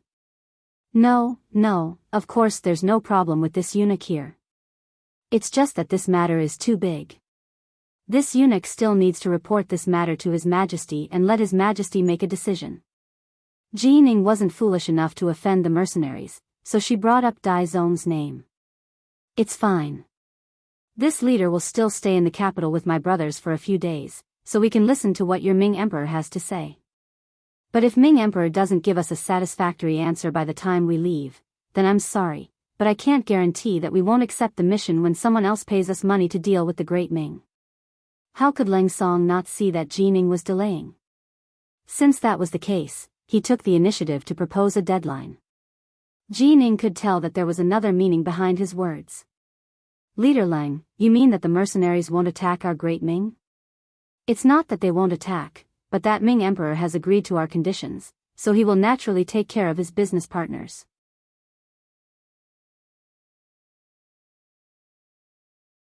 Unless someone is willing to pay several times the price to deal with you, we won't accept the mission. Leng Song nodded and then shook his head. In short, he had thrown out the benefits, but he didn't say that he was dead set. Good, good. If that's the case, Ming Emperor should be able to agree. Jining heard another meaning in his words. She had long heard of the high cost of hiring mercenaries. If it was several times the price, there probably weren't many people who could afford it. With these conditions, it shouldn't be difficult to convince Zhu Qiyu. Your Ming Emperor should have agreed. Once Walla does business with us, their focus might shift. At that time, I'm afraid they won't have any designs on the Great Ming. Leng Song nodded as if he was giving her advice. Yes, yes. Jining nodded, then looked left and right. When she saw that there was no one around, she carefully moved in front of Leng Song and asked, Leader Leng, since Walla can work with your army, can we work together? Leng Song looked at Jining alertly. Eunuch Jin, I've said before that the Duke of Loyalty and our leader have a very good relationship. You shouldn't have such ideas. Even so, it's best that you don't say such things in the future. Otherwise, if you cause any trouble, even I won't be able to bear it. Alright, I'll take my leave now. Leng Song left, leaving Jining standing there alone. Her expression changed again and again. She had previously thought that Yang Chendong's relationship with the leader of the mercenaries was not bad. However, from the probing just now, it seemed that their relationship was far better than she had imagined. It seemed that it was best not to offend this Duke of Loyalty in the future.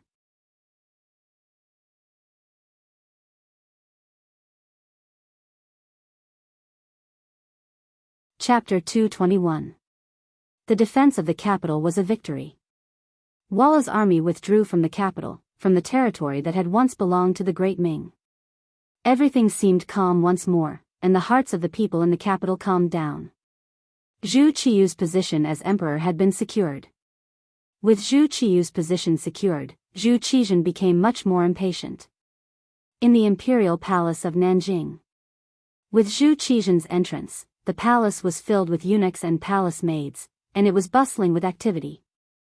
Moreover, Nanjing had originally been the capital of the Ming dynasty, so it had been extremely prosperous, allowing the southern imperial court of the Great Ming to quickly establish itself. Many officials who had come from the capital were placed in important positions, and with the 6 bureaus in Nanjing, it didn't take long for the various departments to begin their normal operations.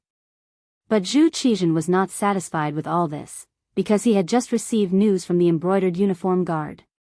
With Yang Chendong's intervention, the defense of the capital had been won, and Tile had retreated, allowing the Great Ming to once more return to peace. When Walla's army had approached the capital, many officials had analyzed that Zhu Qiyu would find it very difficult to defend the capital with the soldiers he had. And once the capital fell, Zhu Qiyu, the new emperor, would have nowhere to go, and the officials who followed him would naturally fall apart. Thus, it would be time for Zhu Qizhen to unify the world. At that time, he would immediately head north. If he could defeat Tile's army and take back the capital of the Great Ming dynasty, he would be able to completely erase the humiliation of Tu Mu's defeat. He might even become a famous sovereign of his generation. But before this dream could even begin, it was already over. When he learned that the capital had been saved and that Walla had retreated, Zhu Qizhen felt a suffocating feeling in his heart that made him extremely uncomfortable. Your Majesty. Qiao Jixiang, the head eunuch of the ceremony directorate, who was gradually grasping power and even replacing Wang Zhen, saw that Emperor Ying's complexion was extremely unsightly and softly asked, This call brought Zhu Qizhen's mind back to reality, and when he saw that it was Chao Jixiang who had called him, he couldn't help but ask, Does Great Companion have something to say? Zhu Qizhen addressed Chao Jixiang as grand partner, just like how he addressed Wang Zhen as Mr. It had to be said that a leopard couldn't change its spots. In the Battle of Tumu Fortress, he was implicated by Wang Zhen and suffered a lot. If it wasn't for Yang Qindong's timely intervention, he would have become a captive. However, after he became the emperor again, he still put the eunuchs around him in important positions. Perhaps he was used to it. Perhaps this was the rule of the Ming dynasty. Only by using eunuchs in important positions could the emperor enjoy the right to speak. Your Majesty, the Count of Loyalty played an important role in the defense of the capital, and his appearance ruined Your Majesty's plans. Your Majesty, do you want this subject to send someone to the capital? As long as something happens to him and the news is sent to the Walla, it probably won't be long before they attack the border again, and Your Majesty's chance will come. Chao Jixiang had not forgotten the humiliation he had received from the Yang family guards outside the Yang family manor. He had been looking for an opportunity to take revenge. Zhu Qizhen was really moved for a moment.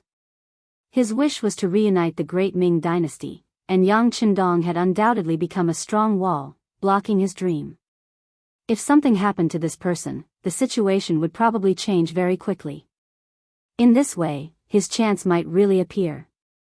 His heart was moved, but he concluded that last time he only listened to Wang Zhen and did not listen to the words of the officials. This time, Zhu Qizhen learned his lesson and did not immediately express his opinion. He only nodded and said, How about this, call the Minister of War, Kuang Yi, I have something to ask him. Yes. Chao Jixiang knew that the emperor had listened to his words. He must have called Kuang Yi to ask about the feasibility of the matter. After he agreed, he turned and walked out. He personally went to Kuang Yi's residence to pass on the decree. Although the new palace had just been built, there were many eunuchs who followed Chao Jixiang to Nanjing. At least, things like passing on the decree did not require the head eunuch to do it personally. However, Chao Jixiang still came. When he appeared in Kuang Yi's residence, the Minister of War was really shocked. Minister Kuang, the Emperor has summoned you to the palace. He has something to ask you, please. After seeing Kuang Yi, Chao Jixiang tried his best to show an acceptable smile. Ever since Wang Zhen's incident, Kuang Yi and the other important officials, especially those who had survived the Tumu rebellion, had always hated eunuchs. This time, when they saw Chao Jixiang personally come to pass on the decree, they were also unhappy. However, since the emperor had a decree, they had to obey. He changed into an official's robe and followed Chao Jixiang and the others out of Kuang Yi's residence. However, just as they left the residence, Chao Jixiang changed his expression and walked up to them and said in a low voice, Minister Kuang, this time the emperor wants to ask about the matter of Count Zhongdan Yang Qindong. This eunuch suggests to the emperor to get rid of this person and cut off one of Prince Cheng's arms. Minister Kuang, please be careful with your words. After saying this, Chao Jixiang turned and walked into his palanquin. He had already reminded Kuang Yi, and he believed that Kuang Yi would know what to say. He left Kuang Yi alone in his palanquin and thought about the cause and effect of this matter with a grave expression. Yang Qindong had saved Kuang Yi's life. If they were officials in the same court, they should have been very close. However, because Prince Cheng became the Dai Zong, he came to Nanjing to be an official. Two emperors ruling at the same time. It sounded like a simple sentence, but there were too many things involved in it. Take Yang Qindong for example. As the Minister of War, Kuang Yi had his own sources of information. He already knew that this person was first given the title of Marquis Zhongdan, and then given the title of Duke Zhongdan for his great service in the defense of the capital. However, Chao Jixiang still called him Count Zhongdan. From this, it could be seen that some of the decrees of the Dai Zong were not accepted by the Ying Zong. They used to be officials in the same court, but now that they were serving different masters, the relationship between them had become a big problem. Kuang Yi had expected that they would meet on the battlefield sooner or later, but he had not expected it to come so quickly, and the first person to be his savior, Yang Qindong. Not to mention that Yang Qindong couldn't be repaid for saving his life. He couldn't let anything happen to Yang Qindong now. Otherwise, Yingzong might not be able to stabilize his position in Nanjing. He had just resettled his home in Nanjing, and he might have to move again. No matter how he thought about it, it seemed impossible. In the palanquin, Kuang Yi made up his mind. By the time he reached the imperial palace, Kuang Yi had already made up his mind. After entering the palace and seeing the Yingzong, he first kneeled and bowed before slowly getting up. Beloved official Kuang, you should have heard that we won the defense of the capital. Right now, the capital must be very lively, and everyone should be celebrating.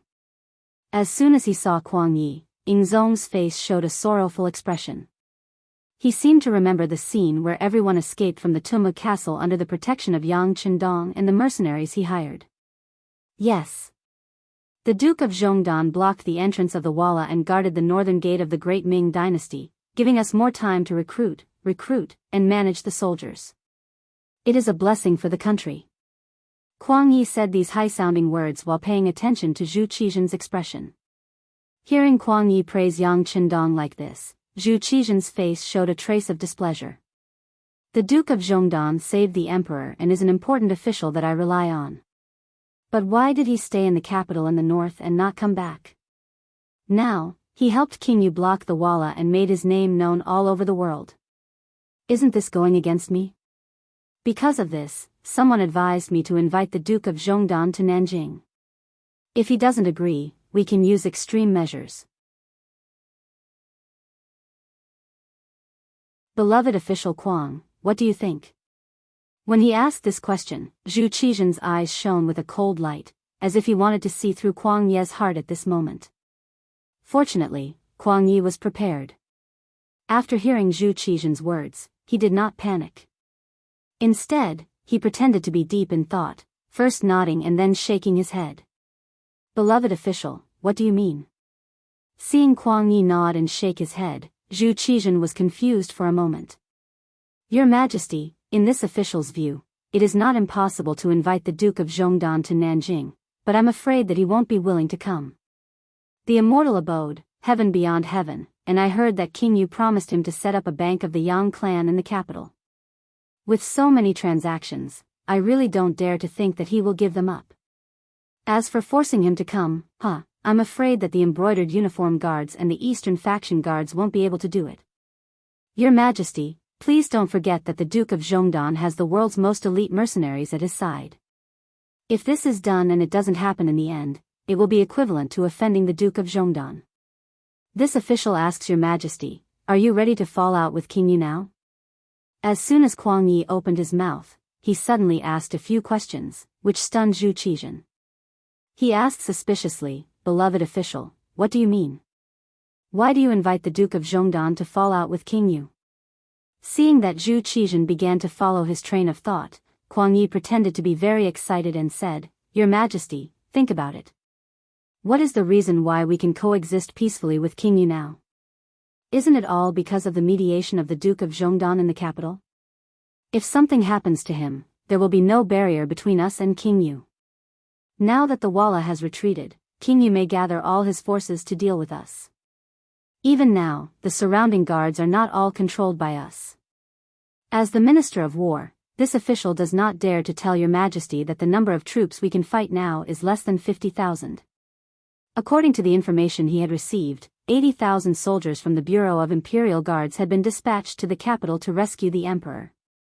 If these people suddenly turn around and attack Nanjing, this official can't guarantee that we can win the battle.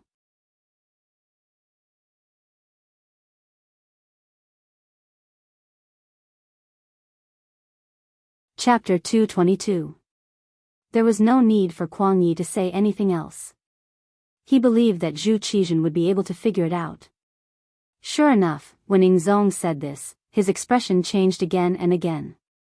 Perhaps it was because of the defeat at the Tumu fortress, but he was still traumatized by war. He was truly afraid when he heard about it. Furthermore, with Kuang Ye's analysis, how could he still think about touching Yang Chendong? Not only that, he also had to ensure the safety of this person so that he could act as a barrier between him and King Yu. Good, I will remember Minister Kuang's words. It was I who did not think it through. Zhu Qizhen seemed like a completely different person. He was completely different from the emperor who had a murderous look in his eyes. Seeing this, Kuang Yi finally calmed down. This time, not only did he want to repay Yang Chendong for saving his life, he also did not have the confidence to do anything to this loyal duke. Think about it, even the elite cavalry of the Walla were defeated by this person. How could he be so easy to deal with? If he couldn't touch the other party, he would be provoked to point the saber at Nanjing. If that was the case, he was afraid that this time, he really had nowhere to hide. Whether it was to repay the debt of gratitude or for himself. Kuang Ye's words completely dispelled Zhu Qizhen's thoughts about Yang Chendong. At this moment, Yang Chendong in the capital did not know that someone wanted to kill him. Of course, even if he knew, he might not care. With Leng Feng and the others in charge of his safety, he did not take any assassination seriously. For days had passed since the Walla retreated. Today was the day that the mercenaries retreated. With Leng Song as the leader and battalion commander Xiao Feng as the second, the two of them led the 200 mercenaries of the 1st and 2nd companies out of the capital. The ones left behind were the 3rd company led by Teng Shan and the 4th company led by Wu Sheng. These two people were left behind to replace Xiao Feng. This was because Yang Chendong intended to promote them. By his side, he could learn more things. In the future, when the system grew stronger and needed more high-ranking officers, there would not be a situation where there was no one to replace them. When Commander Leng Song left, he took with him the 1 million tons of copper and iron that Dai Zong had given him. For this matter, he had hired several thousand commoners to push the carts out of the capital. After paying so much, Dai Zong received an item and a promise. The object was a Type 81 rifle and 30 rounds of ammunition. The promise was a guarantee that the mercenaries would not easily attack Dai Zong. After paying so much, all he got in return was a gun and a guarantee. In the eyes of others, it seemed like he had lost out, and it was a huge loss. But in Dai Zong's eyes, it was worth it. With the first advanced firearm, with the ability of the Great Ming Empire's firearms department, they should be able to make a second one. Once he had this kind of advanced firearm, he would not be far from running amok in the world. He would be able to reunite the Great Ming Empire. A guarantee was equally important. At the very least, he didn't have to worry about others using mercenaries to deal with him.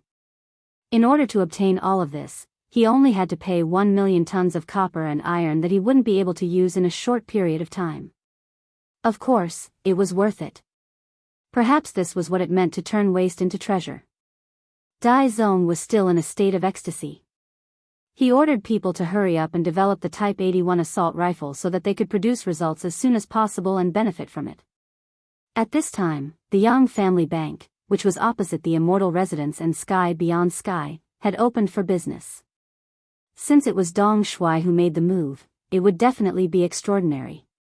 3 days ago, the Yang family bank had started to advertise the opening of the bank. There was a large introduction of the bank's function, and it promised that if money was deposited in the bank, one would be able to obtain extremely high interest rates.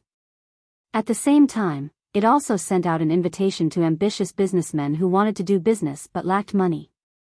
As long as you had something, whether it was land or houses, you could use it as collateral. Even if you didn't, you could also borrow money from the bank through a joint guarantee from 5 households. It also introduced the interest rates for depositing money in detail and also talked about some ways for people to borrow money. When the Yang family bank released the advertisement, it instantly attracted the attention of many people. In particular, the advertisement also said that in the first 3 days of the bank's opening, as long as someone deposited money, they would be given all kinds of small gifts. The more money they deposited, the better the gifts would be.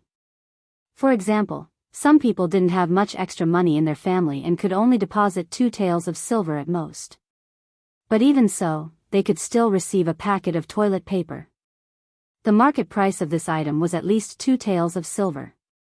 In this way, it was equivalent to receiving 2 taels of silver for free.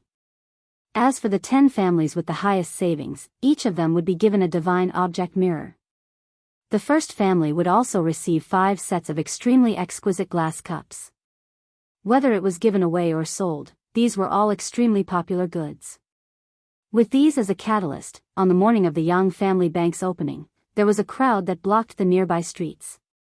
Fortunately, there were people from the warden's office of the 5 cities here to take care of security, so there weren't any accidents. But when the time came, many people wanted to rush into the bank to deposit their money. There were also some people who stood outside the door to watch. Suddenly, the black cloth covering the Yang family bank was pulled away. Waves of golden light blinded many people's eyes. Originally, when they saw that the exterior of the Yang family bank was covered with a black cloth, some people thought that it was like the opening of the immortal abode. They thought that the exterior should be covered with glass, which made it look bright and transparent, and also made it look high-end and classy. But who knew that the moment the black cloth was removed, there was indeed a thick glass, but inside the glass, there was an uncountable amount of gold that couldn't be calculated. With so much gold placed together, it emitted the color of brass. Under the illumination of the sun, coupled with the reflection of the sun, it flashed a golden light, giving people the feeling that they were looking at a mountain of gold. Just as everyone was still shocked by the scene in front of them, Yang Chendong personally appointed the general manager of the Yang family bank, his cousin Yang Fu, with a big belly, walked out under the protection of 2 men in camouflage uniforms. With a big belly and a kind smile, Yang Fu was now a person who had experienced big scenes. Back when he was in Jianghu, it was only because he trusted Yang Chendong that he sponsored a few times and cooperated with him a few times. Who knew that he would earn more and more money, and his value would also increase.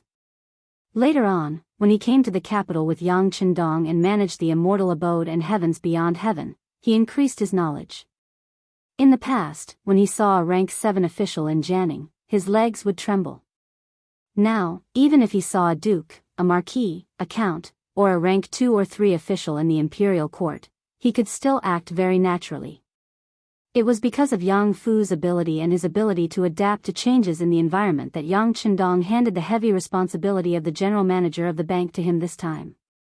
At this moment, Yang Fu was like the Minister of Finance, controlling this business giant wheel. It could be seen that as long as Yang Fu didn't have any other thoughts and was able to follow in Yang Chendong's footsteps, his future achievements would be limitless. The moment Yang Fu stood out, he immediately attracted everyone's attention.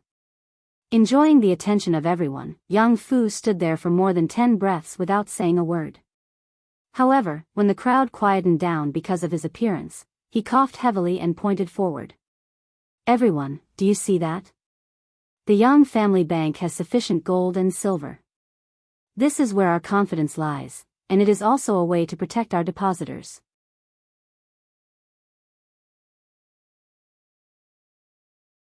You don't have to worry about whether your money will be wasted if you deposit it in the Yang family bank, because we have this gold as a guarantee. If you can't get your money back, then this gold will be yours. Everyone will make a profit and won't lose anything. Okay, we want to deposit money, we want to deposit money. The supporters, who had been hiding in the crowd, immediately shouted loudly. At the same time, they raised various amounts of silver and squeezed forward. It gave people the feeling that if they were a step late, they wouldn't have the chance to deposit money. The crowd was excited, and those who held the silver couldn't wait any longer. At this moment, there was no need for Yang Fu to make a long-winded speech, nor was there a need for him to instigate anything. The result was obvious. Satisfied, he turned around and walked into the bank. Following him was the army of savings behind him.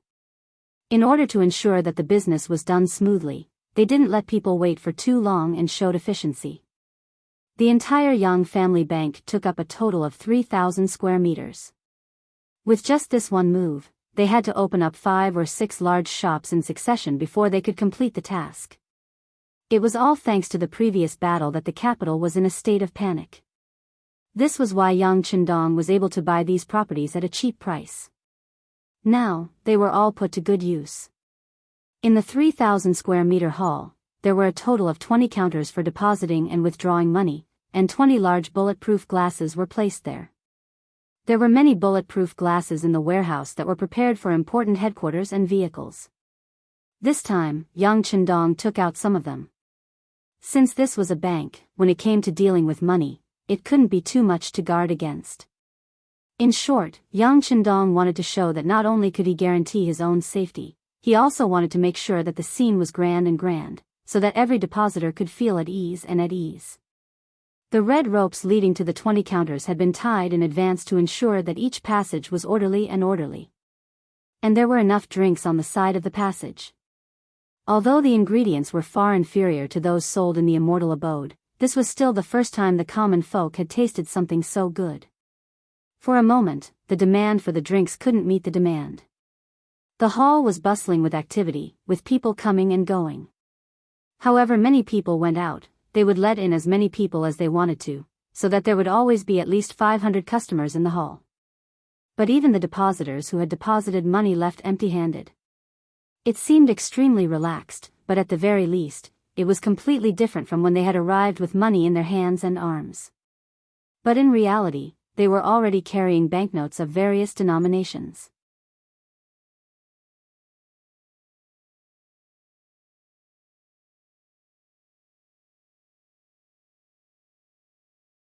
Chapter 223.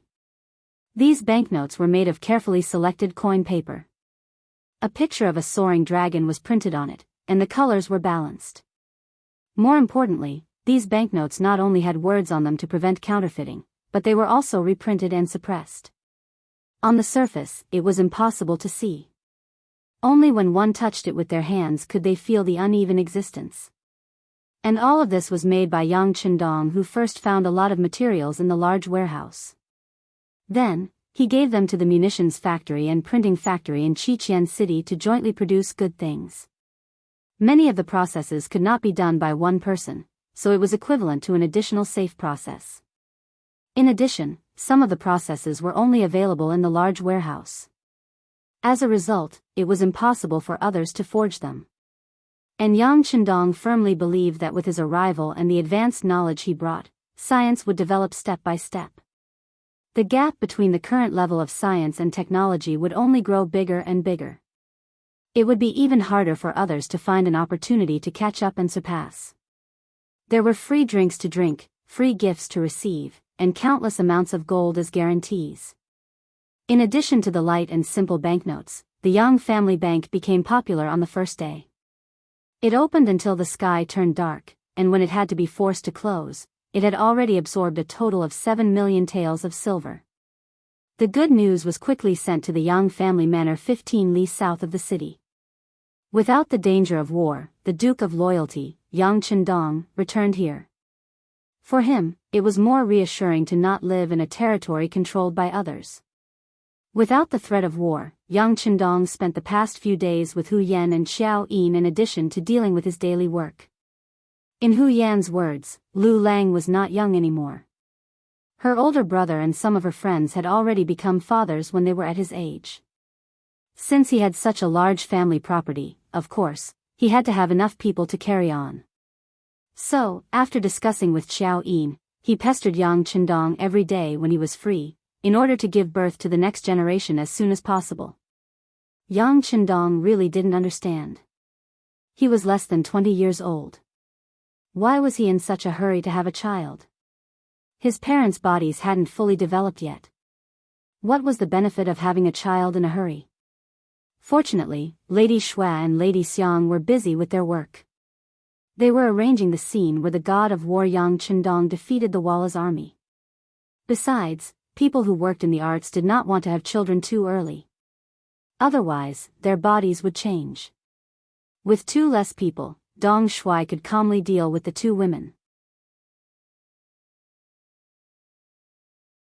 When Yang Si excitedly reported the good news of the 7 million yuan deposit in Yang Chendong's bank to his master, Yang Chendong, he was being fed dinner by Hu Yan and Xiao Yin. Yang Chendong was also shocked when he heard that the daily savings was 7 million taels. Good. It looks like the people of the great Ming dynasty really are rich. How about this? we have to strike while the iron is hot. Notify everyone that in the future, anyone who uses banknotes in the immortal abode or realm beyond heaven will be able to enjoy a 5% discount. Yang Qindong was stunned for a moment, but quickly reacted. He decided to add fuel to the fire. It would be best if he could get all the money in the hands of the great Ming dynasty's people, merchants, and nobles. If everyone used banknotes, then without him, the great Ming dynasty's economy would be crippled. At that time, who would dare to touch him? Yang Si left. He was excited when he came, but he was also excited when he left. After he left, Hu Yan, who was feeding him, asked with a puzzled expression, "Sixth brother, what do we need so much money for? We even have to get a 5% discount. Who knows how much less income we'll get?"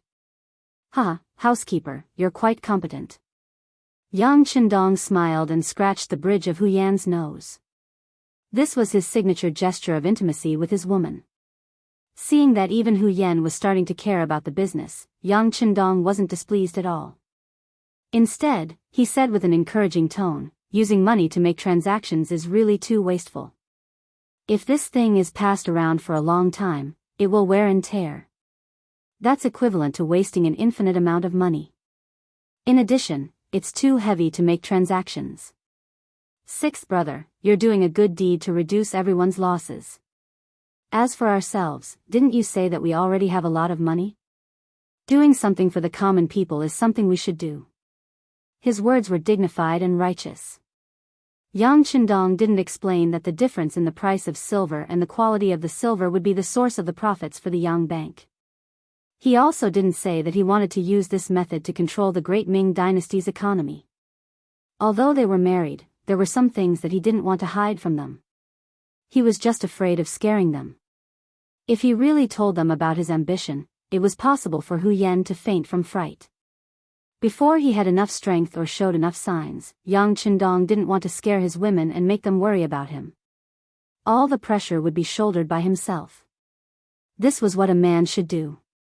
With Yang Qindong's decision, the news quickly spread the next day. For a time, the merchants who were still hesitating whether to deposit money in the bank were shaken.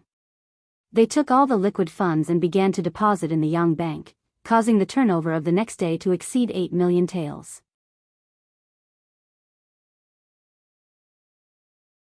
In just 2 days, a total of 15 million taels of silver had been deposited.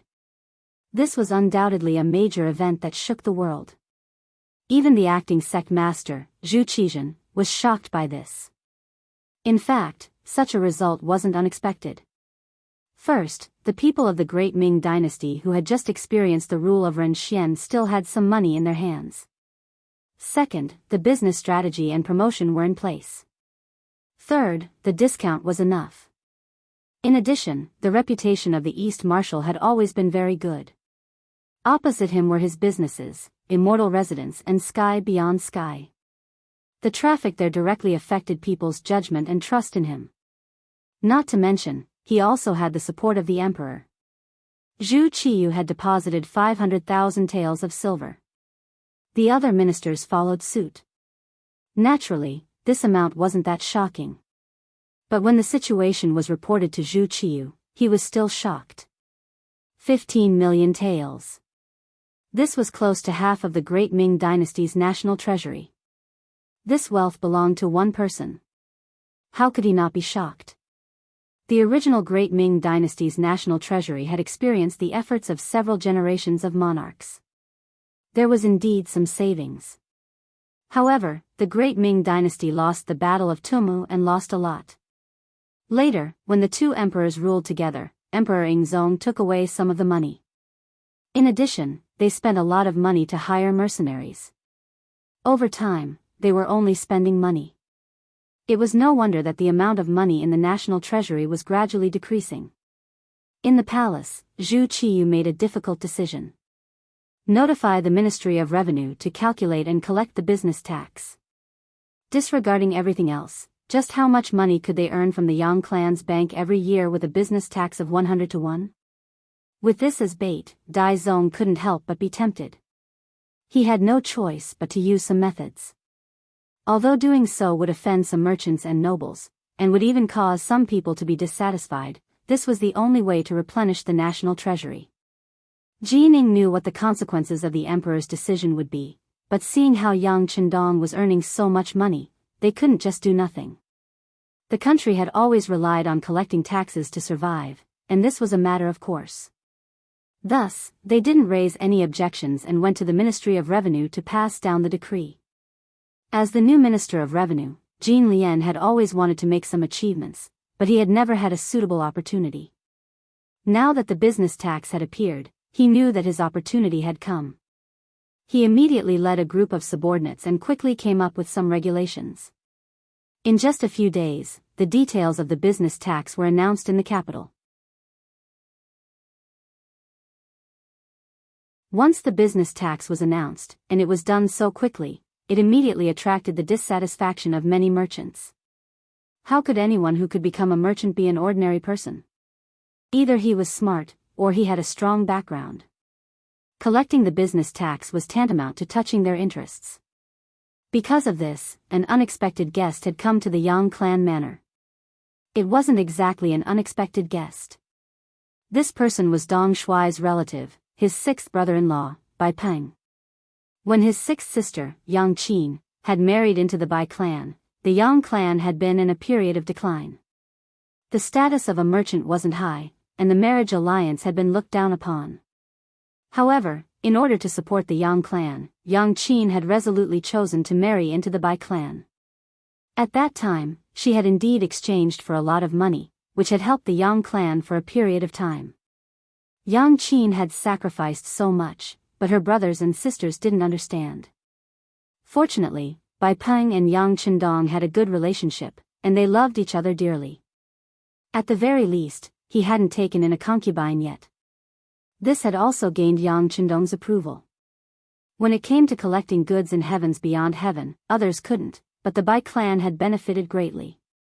And this time, Bai Peng had taken the initiative to come. Needless to say, he was here to discuss the imperial court's plan to collect the business tax. He had represented the majority of the merchants in the capital and coming to seek advice from Dong Shuai. He wanted to see if there was any good way to deal with it. Since his sixth brother-in-law had come, Yang Chendong naturally couldn't refuse to meet him. Not only did he meet him, he even met him in his own study. From this, one could see how solemn he was. Upon seeing Yang Chendong, even though he was his sixth brother-in-law, Bai Peng still respectfully greeted him. Duke Yang. All right, sixth brother-in-law, there's no need for you to call me Duke. Just call me Dong Shuai or sixth young master.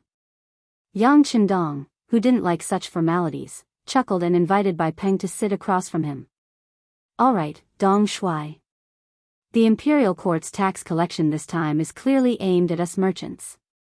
With a ratio of 100 to 1, how much money will we have to pay in that year? We merchants are all opposed to it.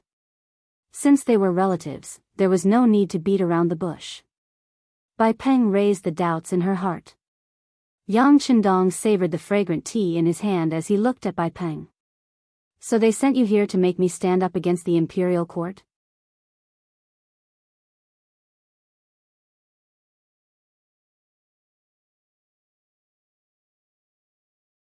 Chapter 224.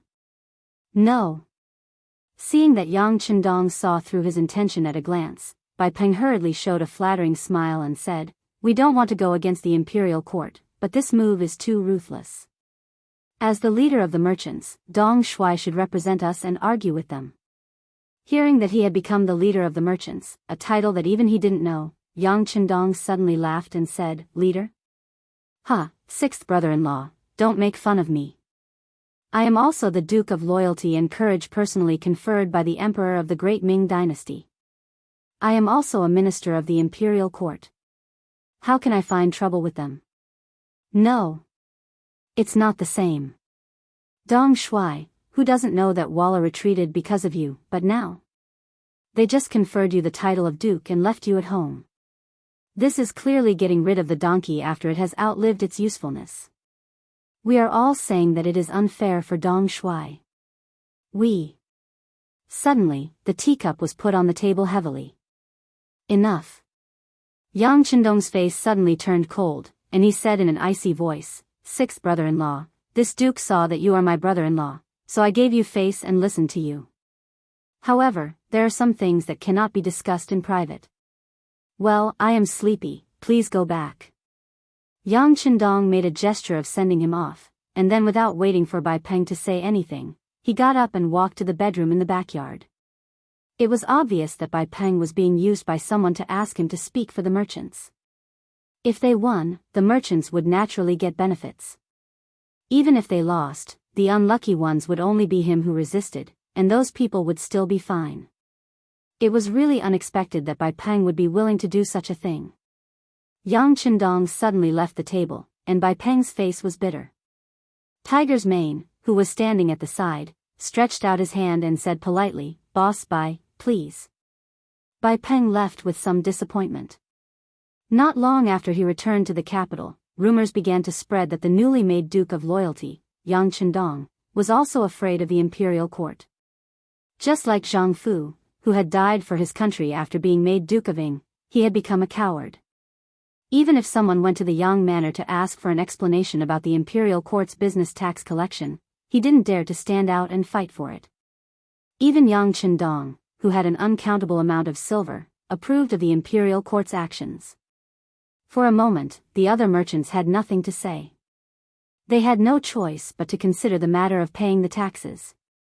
Once the news came out, it quickly spread to the palace. When Jining received the report from the secret agent of the brocade guard, she was overjoyed. This Duke of Loyalty is a man of his word. He promised me before, and he can fulfill his promise very well. However, in this way, his status in the eyes of the merchants will be greatly reduced. If there is a chance to take care of this person, I don't think there will be many people who will speak up for him. Jining was overjoyed. At the same time, she waved her hand to summon a trusted eunuch and said, "Go, tell Commander Lu Gui that there are some things that can be taken care of." In a dilapidated temple on the outskirts of the capital, weeds that were half the height of a man grew everywhere. Even though the weather was getting colder, the weeds still hadn't withered. They displayed their strong vitality. In the temple, weeds, and the occasional chirping of an unknown bird in the sky. This place gave off a desolate feeling. Logically speaking, there should be no signs of human habitation. However, 3 miles away from the temple, there were more than 100 people dressed in black. They were almost the same height. Their eyes were cold and indifferent. They were like human-shaped machines, without the slightest hint of emotion. They were the East Faction Guards. Because it was located to the north of Dong and Gate, now East Faction Alley in the north of Wangfujing Street, it was named the East Faction Guards. The function of the East Faction Guards was to investigate and defy evil and share power with the embroidered uniform guards. Relatively speaking, the East Faction Guards and the embroidered uniform guards didn't belong to each other. However, because the embroidered uniform guards were established by Ming Qingzu and Zhu Di, and only those who weren't strong enough could enter, their overall quality was higher than the embroidered uniform guards. Over time, they had a feeling that they were above the embroidered uniform guards. Of course, the East Faction Guards couldn't order the embroidered uniform guards around. Similarly, the embroidered uniform guards couldn't order the East Faction Guards around. They each had their own authority and did different things that belonged to them. But this time, 100 East Faction protectors had suddenly appeared. Such a big battle formation was just to besiege a run-down temple. From this, it could be seen that there must be someone important here. The 100 East Faction Guards dressed in black walked forward with light steps. They tried their best not to make any noise as they walked. However, there were too many people. With so many people, it was inevitable that they wouldn't make any noise. For example, one of them accidentally stepped on a withered branch and made a slight cracking sound. Once the sound was heard, the other guards nearby all looked over. Then, the leader shook his head. Although the sound was soft, it was equivalent to exposing the target of their encirclement. Attack together. Surround this place. Don't let him escape.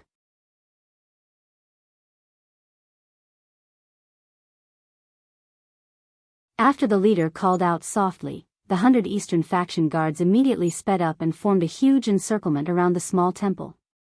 The 100 men in black stopped at almost the same time. They stared at the small temple in front of them that didn't make any noise. They didn't move for a long time. They stood there for the time it took for a stick of incense to burn. When the atmosphere reached its peak, the leader raised his hand. A small crossbow appeared in the hands of all the men in black. They aimed at the only exit of the small temple.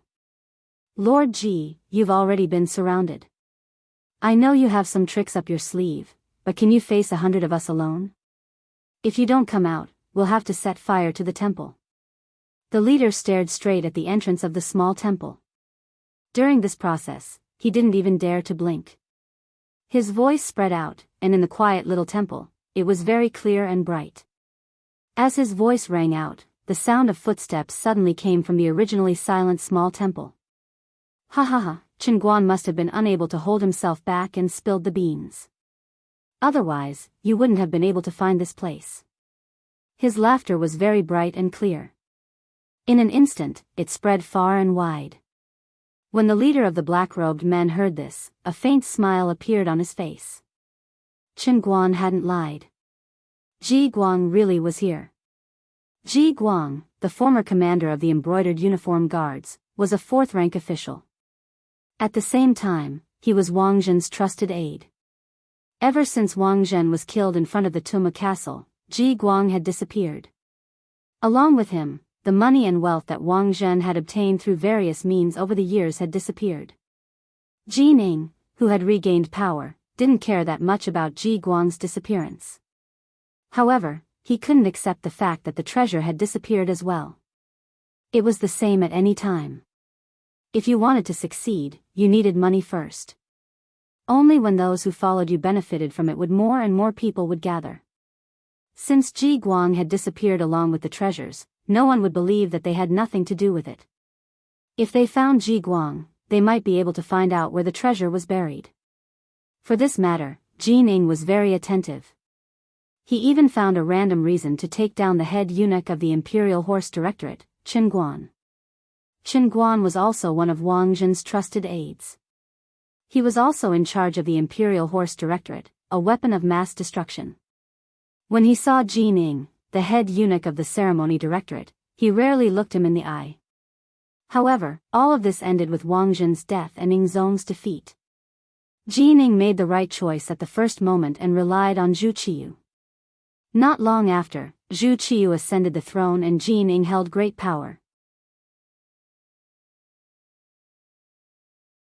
He also obtained the mission of reorganizing the embroidered uniform guards of the Eastern faction guards and the entire group of eunuchs from Zhu Qiyu. Once the power of the court was in his hands, all people submitted. Chen Guan was one of the eunuchs who changed his attitude very quickly. He immediately chose to pledge his loyalty to Ji Ning. Indeed, he disappeared from the list of eunuchs to be purged first. However, as Dai Zong's position became more and more stable, Ji Ning's power grew with each passing day. In the end, he was caught by Ji Ning. Chen Guan, who had been caught, couldn't understand. He had already offered up all his wealth and was only given a small courtyard in the capital. Why had he not been let go? However, only after entering the embroidered uniform guard's prison did he realize that he had been implicated. Ji Ning wanted to capture Ji Guang, but had no clues, so he had been brought here. When he had first entered the prison, Chen Guan had displayed a hint of stubbornness. He really hadn't said anything. This was how smart he was. He believed that if he said anything, it would mean his death. But when Ji Ning personally met with him in the prison, everything changed. Ji Ning promised that as long as Chen Guan told her where Ji Guang was hiding and he successfully found Wang Zhen's wealth, she would restore him to his position as head eunuch of the Imperial Horse Directorate. Not only would he be able to live, he would also be able to regain his lofty position and hold great power. Chen Guan had no choice but to seriously consider all of this. After an intense mental struggle, he finally revealed that Ji Guang might be hiding in a rundown temple on the outskirts of the capital. That place had originally been a secret meeting point. This was also one of Wang Zhen's cleverness. A crafty rabbit had 3 burrows. Wang Zhen had once worried that he would one day fall and be targeted, so he had a place to hide.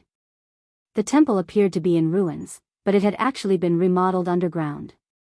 Not only could it hide people, it had also prepared a lot of food. It could guarantee that one wouldn't have to worry about survival for a month or even longer. After receiving this news, the operation at the Eastern Faction headquarters took place. As expected, they found the former commander of the embroidered uniform guard, Ji Guang.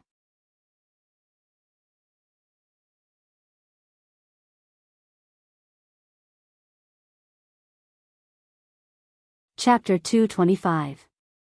Ji Guang took the initiative to step forward. The East Faction protector walked forward and tied him up tightly. Regarding this, Ji Guang did not resist at all from beginning to end. Wang Zhen had put him in an important position, so he was very skilled. Usually, 5 or 6 big men would not be able to get close to him. However, this time, he was facing 100 East Faction protectors. If he had to fight, he would undoubtedly be looking for trouble. Moreover, Ji Guang had been hiding for a long time. Perhaps it would be a relief if someone found him. The small temple was searched carefully. However, other than some food and water, nothing else was found. In the end, only he was secretly brought to the imperial prison. When Jining heard the news that Ji Guang had been captured, she came to the imperial prison. She saw Ji Guang, who seemed to be in a good mood, chatting with Qin Guan, who had surrendered.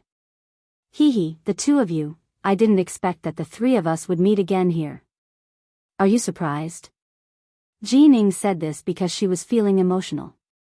In the past, when Wang Zhen was still around, they actually had many opportunities to meet. However, because their standpoints were different and Jining's performance was very mediocre, it was difficult for her to be taken seriously.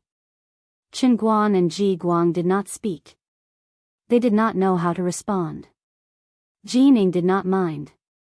Instead, she continued to enlighten them. Perhaps this is how the affairs of the world change. Yesterday, you were high and mighty. Today, you may become a prisoner. Therefore, the most important thing is to enjoy the best time and recognize the situation. Your former master, Wang Zhen, is already dead. Perhaps he has already gone to hell. There is no need for you to follow him because there is still a bright future and good days ahead of you. How about it? Follow me. As long as you become my people, no one will make things difficult for you in the future. Jining spoke in a bewitching tone. If others want to follow me, they have to think of many ways to achieve it. However, I have high hopes for the 2 of you. I am willing to take the initiative and give you a chance.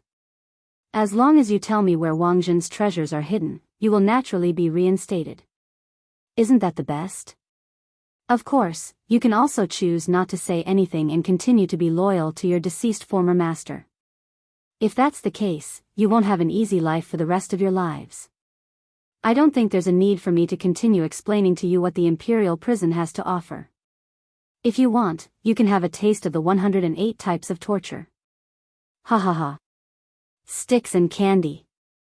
Qin Guan's expression changed when he saw the 2 extreme techniques. Although Ji Guang didn't show anything on the surface, he was also conflicted in his heart. All of them had once held great power in their hands. It was precisely because of this that they had enjoyed wonderful things.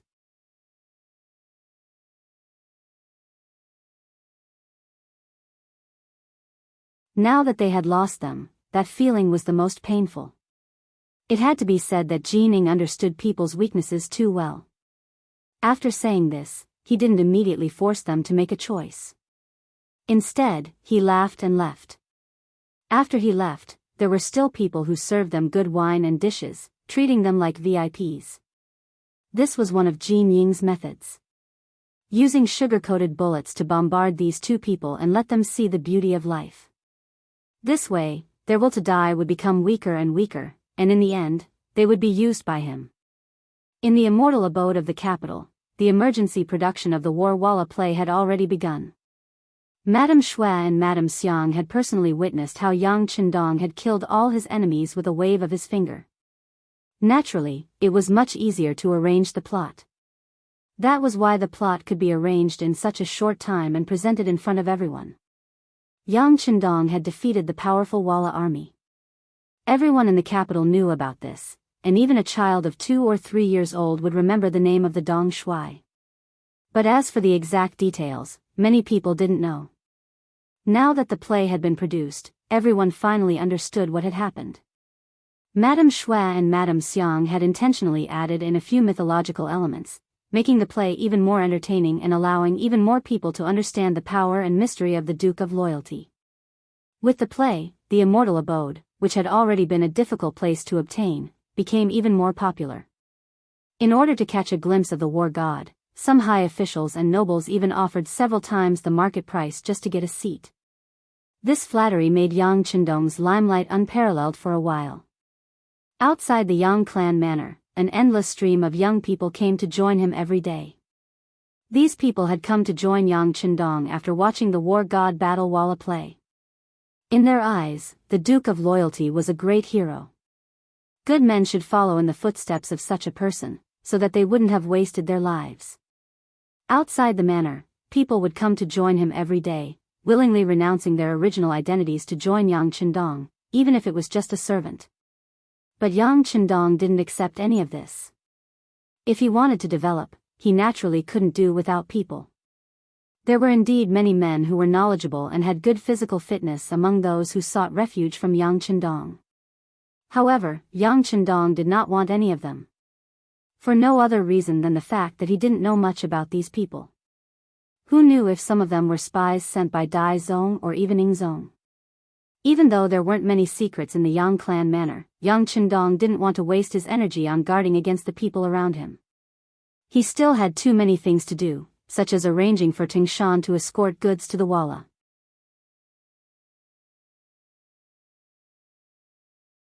After meeting with Yeshan last time, they decided on an important matter of trade. Now that the Walla's army had retreated from the Ming dynasty's territory, the matter of trade naturally began. The only difference was that the ones in charge this time were the mercenaries led by Tingshan. First of all, the mercenaries didn't have to pay taxes to Zhu Qiyu. Even Jining and the others didn't have the guts to collect taxes, but the amount of money involved was still considerable. Second of all, not only did Tingshan want to trade with the Walla, but he also wanted to take the opportunity to observe the geography of the grasslands and draw a map. One day, when the battle was decided, all of this would be of great use. Thirdly, in order for the Yang faction's new army to become an invincible cavalry army, they would need more war horses. And if one wanted to buy and sell war horses, the grasslands were undoubtedly the cheapest and most reasonable. With these 3 points, Tingshan had already started to prepare for trade with the Walla. Since it was trade, the escorts had to be on the ground. The main thing was that the merchant caravan was large. And Yang Qindong was using the Bai clan's merchant caravan. Since the last time Bai Peng wanted to ask Yang Qindong to come forward on behalf of the merchants in the capital but failed to do so, the next day, Yang Qin, the 6th sister, brought her husband, Bai Peng, to Yang village to ask for forgiveness. Bai Peng had been drinking with the merchants and was picked up, so he volunteered to come to the Yang clan manor. However, Yang Qindong very calmly rejected him. After that, Bai Peng was naturally ridiculed by the merchants.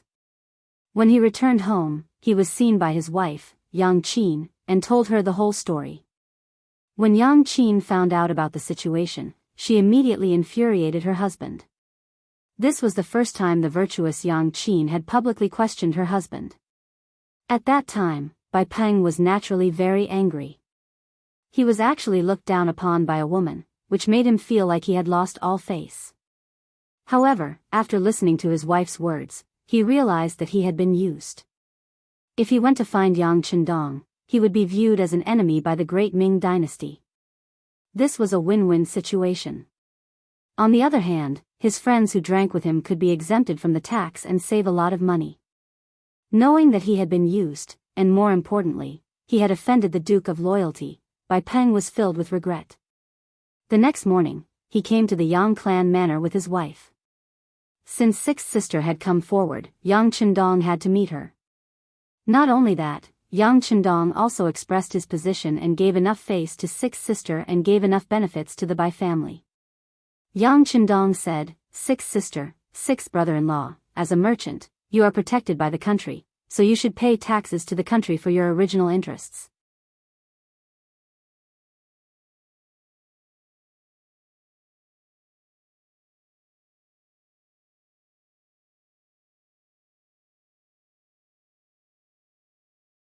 Chapter 226. Us? Can we? Bai Peng was very excited when he heard this. He even looked at his wife, Yang Qin, with a grateful expression. Normal merchants would not have the guts to trade with the Walla. It was rumored that the Walla were murderous people who would raise their sabers at the slightest disagreement. Doing business with them was like risking one's life to earn money. However, it depended on the person. The same thing was different when it came to the mercenaries. As the battle between the war god and the Walla spread throughout the capital, other than remembering the great hero, Yang Chendong, they also remembered the mercenaries. This was an army with few people but with advanced firearms. It was said that each of them could fight against 100 people. When they faced the Walla army, they could easily crush the enemy. There were also people who said that when Tumu was defeated, it was these mercenaries who saved Ingzong and the 9 important officials of the country. As the discussions became more and more intense, people started to worship the mercenaries blindly. It was as if this army was omnipotent. Now, it was these powerful mercenaries who wanted to do business with the Walla people. The Bai family was just hitching a ride. This was a great thing. Imagine, while transporting goods for the mercenaries, wouldn't the Bai family also be able to bring some goods to sell to the Walla people? How big of a market would that be? The more he thought about it, the more excited Bai Peng became. When he looked at Yang Chendong, his eyes were filled with gratitude. "All right, we're all family. There's no need to say any more words of thanks. This matter can be settled like this. As for the specific details, such as the amount of goods needed and the number of carriages needed, Sixth brother-in-law can discuss it with my cousin Yang Fu." Yang Chendong had a confident smile on his face. As he spoke, he winked at his sixth sister, Yang Qin, with a mischievous look. Yang Qin was also amused by her little brother's performance. In fact, she was even happier. This was clearly her little brother helping the Bai clan. "All right, I'll have to thank sixth brother this time. I won't say anything else. In the future, the Bai clan will definitely follow sixth brother's lead in business. Yes, we're all family in the future. Our Bai clan will listen to Dong Shuai." Bai Peng also hurriedly expressed his stance. "We're family, after all." Yang Chendong's face was full of smiles. He knew that with the help of the Bai clan, business would be much easier in the future.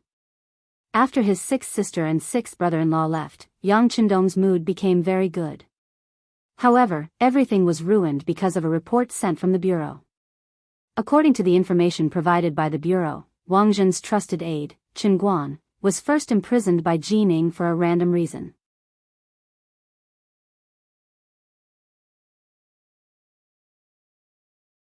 Not long after, Wang Zhen's other trusted aide, Ji Guang, was also found in a dilapidated temple on the outskirts of the city. Now, both of them were imprisoned. An insider reported that Jining had just gone to the prison to meet the two of them. As for what exactly they talked about, it would take time to find out. Looking at this piece of fresh information, Yang Chendong threw it on the desk. Inform the bureau to investigate all the eunuchs and brocade guard officials who originally belonged to Wang Zhen and have defected to Jining. Find out the pattern of their activities. Yes. Tiger's Mane saw that the sixth young master seemed to be a little angry. He nodded in agreement and left. When there was no one else in the room, Yang Chendong looked at the report in his hand and gently shook his head. "It's best that you don't provoke me. Otherwise, I guarantee that you'll regret it." Yang Chendong had a premonition that once Jining grasped power, she would come to make trouble for him. However, he hadn't expected things to happen so quickly. 5 days later, just as Ting Shan had left the capital with a company of Leng Feng and a caravan of 300 carriages from the Bai clan and was heading in the direction of the Walla, two unexpected guests arrived at the Yang clan manor that afternoon. These two were Chen Guan and Ji Guang. After spending 2 days in the imperial prison, the two of them had finally thought it through. Rather than being loyal to a dead person, it was better to live on and enjoy the temptations and beauty of the world. They had chosen to join Jining. As a sign of their loyalty, they had taken out all the treasures that Wang Zhen had hidden away when he left the capital and handed them over. A rough estimate put the value of the silver and the items together at nearly 5 million taels of silver. From this, one could see just how much money he usually had. And this didn't even include the deeds to the houses and lands. Among these contracts was the one that Wang Zhen had signed with Yang Chendong. He had invested 2 million taels of silver into the immortal abode, and after 1 year, he would receive a one-time dividend of 2,500,000 taels. He would then receive a minimum of 200,000 taels of silver each month. It was written that as long as the immortal abode and heaven beyond heaven continued to operate, this contract would remain in effect. Jining was naturally overjoyed to receive such an enormous fortune. When she saw the contract between Wang Zhen and Yang Chendong, she immediately had an idea. She first reinstated Chen Guan as the head eunuch of the Imperial Horse Directorate and Ji Guang as the commander of the Embroidered Uniform Guard. Then, she arranged for the two of them to ask Yang Chendong for money. After nearly a year, the immortal abode had become the most popular restaurant in the capital.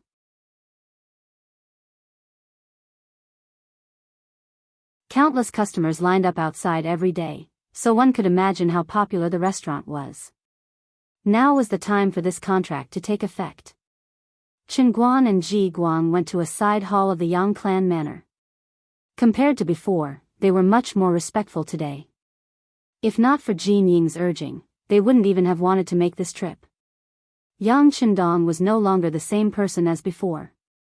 Although he had only been in the capital for a little more than a year, his status was completely different from when he had first arrived. He was now the Duke of Loyal and Gallant, holding the title of Duke. Most importantly, he had a mercenary army that could strike fear into the hearts of the Walla. It was precisely because of this that Chen Guan and Ji Guang had chosen to come today. This was because a group of 100 mercenaries had just left for the Walla this morning. At this time, only 100 mercenaries were left in the capital. Some of them were stationed at the Yang Clan Bank, Heaven Beyond Heaven, and Immortal Abode. The true number of mercenaries in the Yang Clan manor was only 30. Sensing that Yang Chendong's strength was at its weakest, the two of them decided to go to the Yang Clan manor. After handing over their visiting cards, they went to a side hall in the outer courtyard to wait. In the side hall were 4 other Cold Front brothers dressed in camouflage uniforms. They stood in pairs, their eyes fixed on Chen Guan and Ji Guang. A tense and oppressive aura permeated the room. Ji Guang had won Wang Zhen's trust not only because of his loyalty, but also because he was one of the strongest members of the Embroidered Uniform Guard. However, even he didn't have the slightest chance of victory when facing the 2 Ling Feng who were staring at him. Time passed like this, minute by minute, second by second. After an entire hour, Yang Chendong still did not appear. But Chen Guan and Ji Guang were already drenched in cold sweat. They truly couldn't understand how these mercenary brothers had managed to remain motionless for an hour, only keeping a close eye on their movements. Were they not tired? They naturally didn't know that the most basic requirement for Cold Front soldiers was to train their posture. It was often possible for them to stand there for an entire morning, or even longer. Not to mention that it had only been an hour. But no matter who it was, if they were stared at for an hour, they would feel their hair stand on end. Just as the two of them were wondering if they should leave first and come back another day, Yang Chendong, dressed in green, yawned as he walked into the side hall, accompanied by Tiger's Mane on his left and Beta Persei on his right. As soon as they entered the hall, Yang Chendong said politely, "Ayaya, I slept too deeply. I heard that you've been here for an hour. I'm really sorry." Although he said he was sorry, he didn't seem to be sorry at all.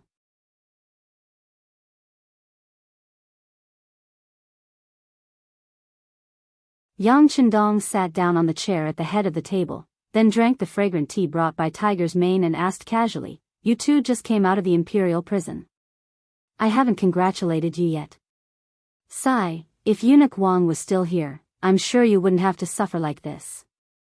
The moment he came up, he brought up the matter of the two of them in prison and even mentioned Wang Zhen's name. Chen Guan and Ji Guang's expressions turned ugly. Now that they had sided with Ji Ning, it was tantamount to betraying Wang Zhen.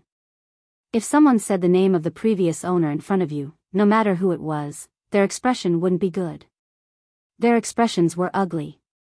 They knew that Yang Chendong was disgusting them, but they couldn't vent their anger. Was the Duke of Loyalty so easy to offend? Especially when there were 6 burly men staring at them. They were afraid that if they did anything extreme, they would walk out of here in one piece. Their expressions were ugly, and their hearts were filled with unwillingness.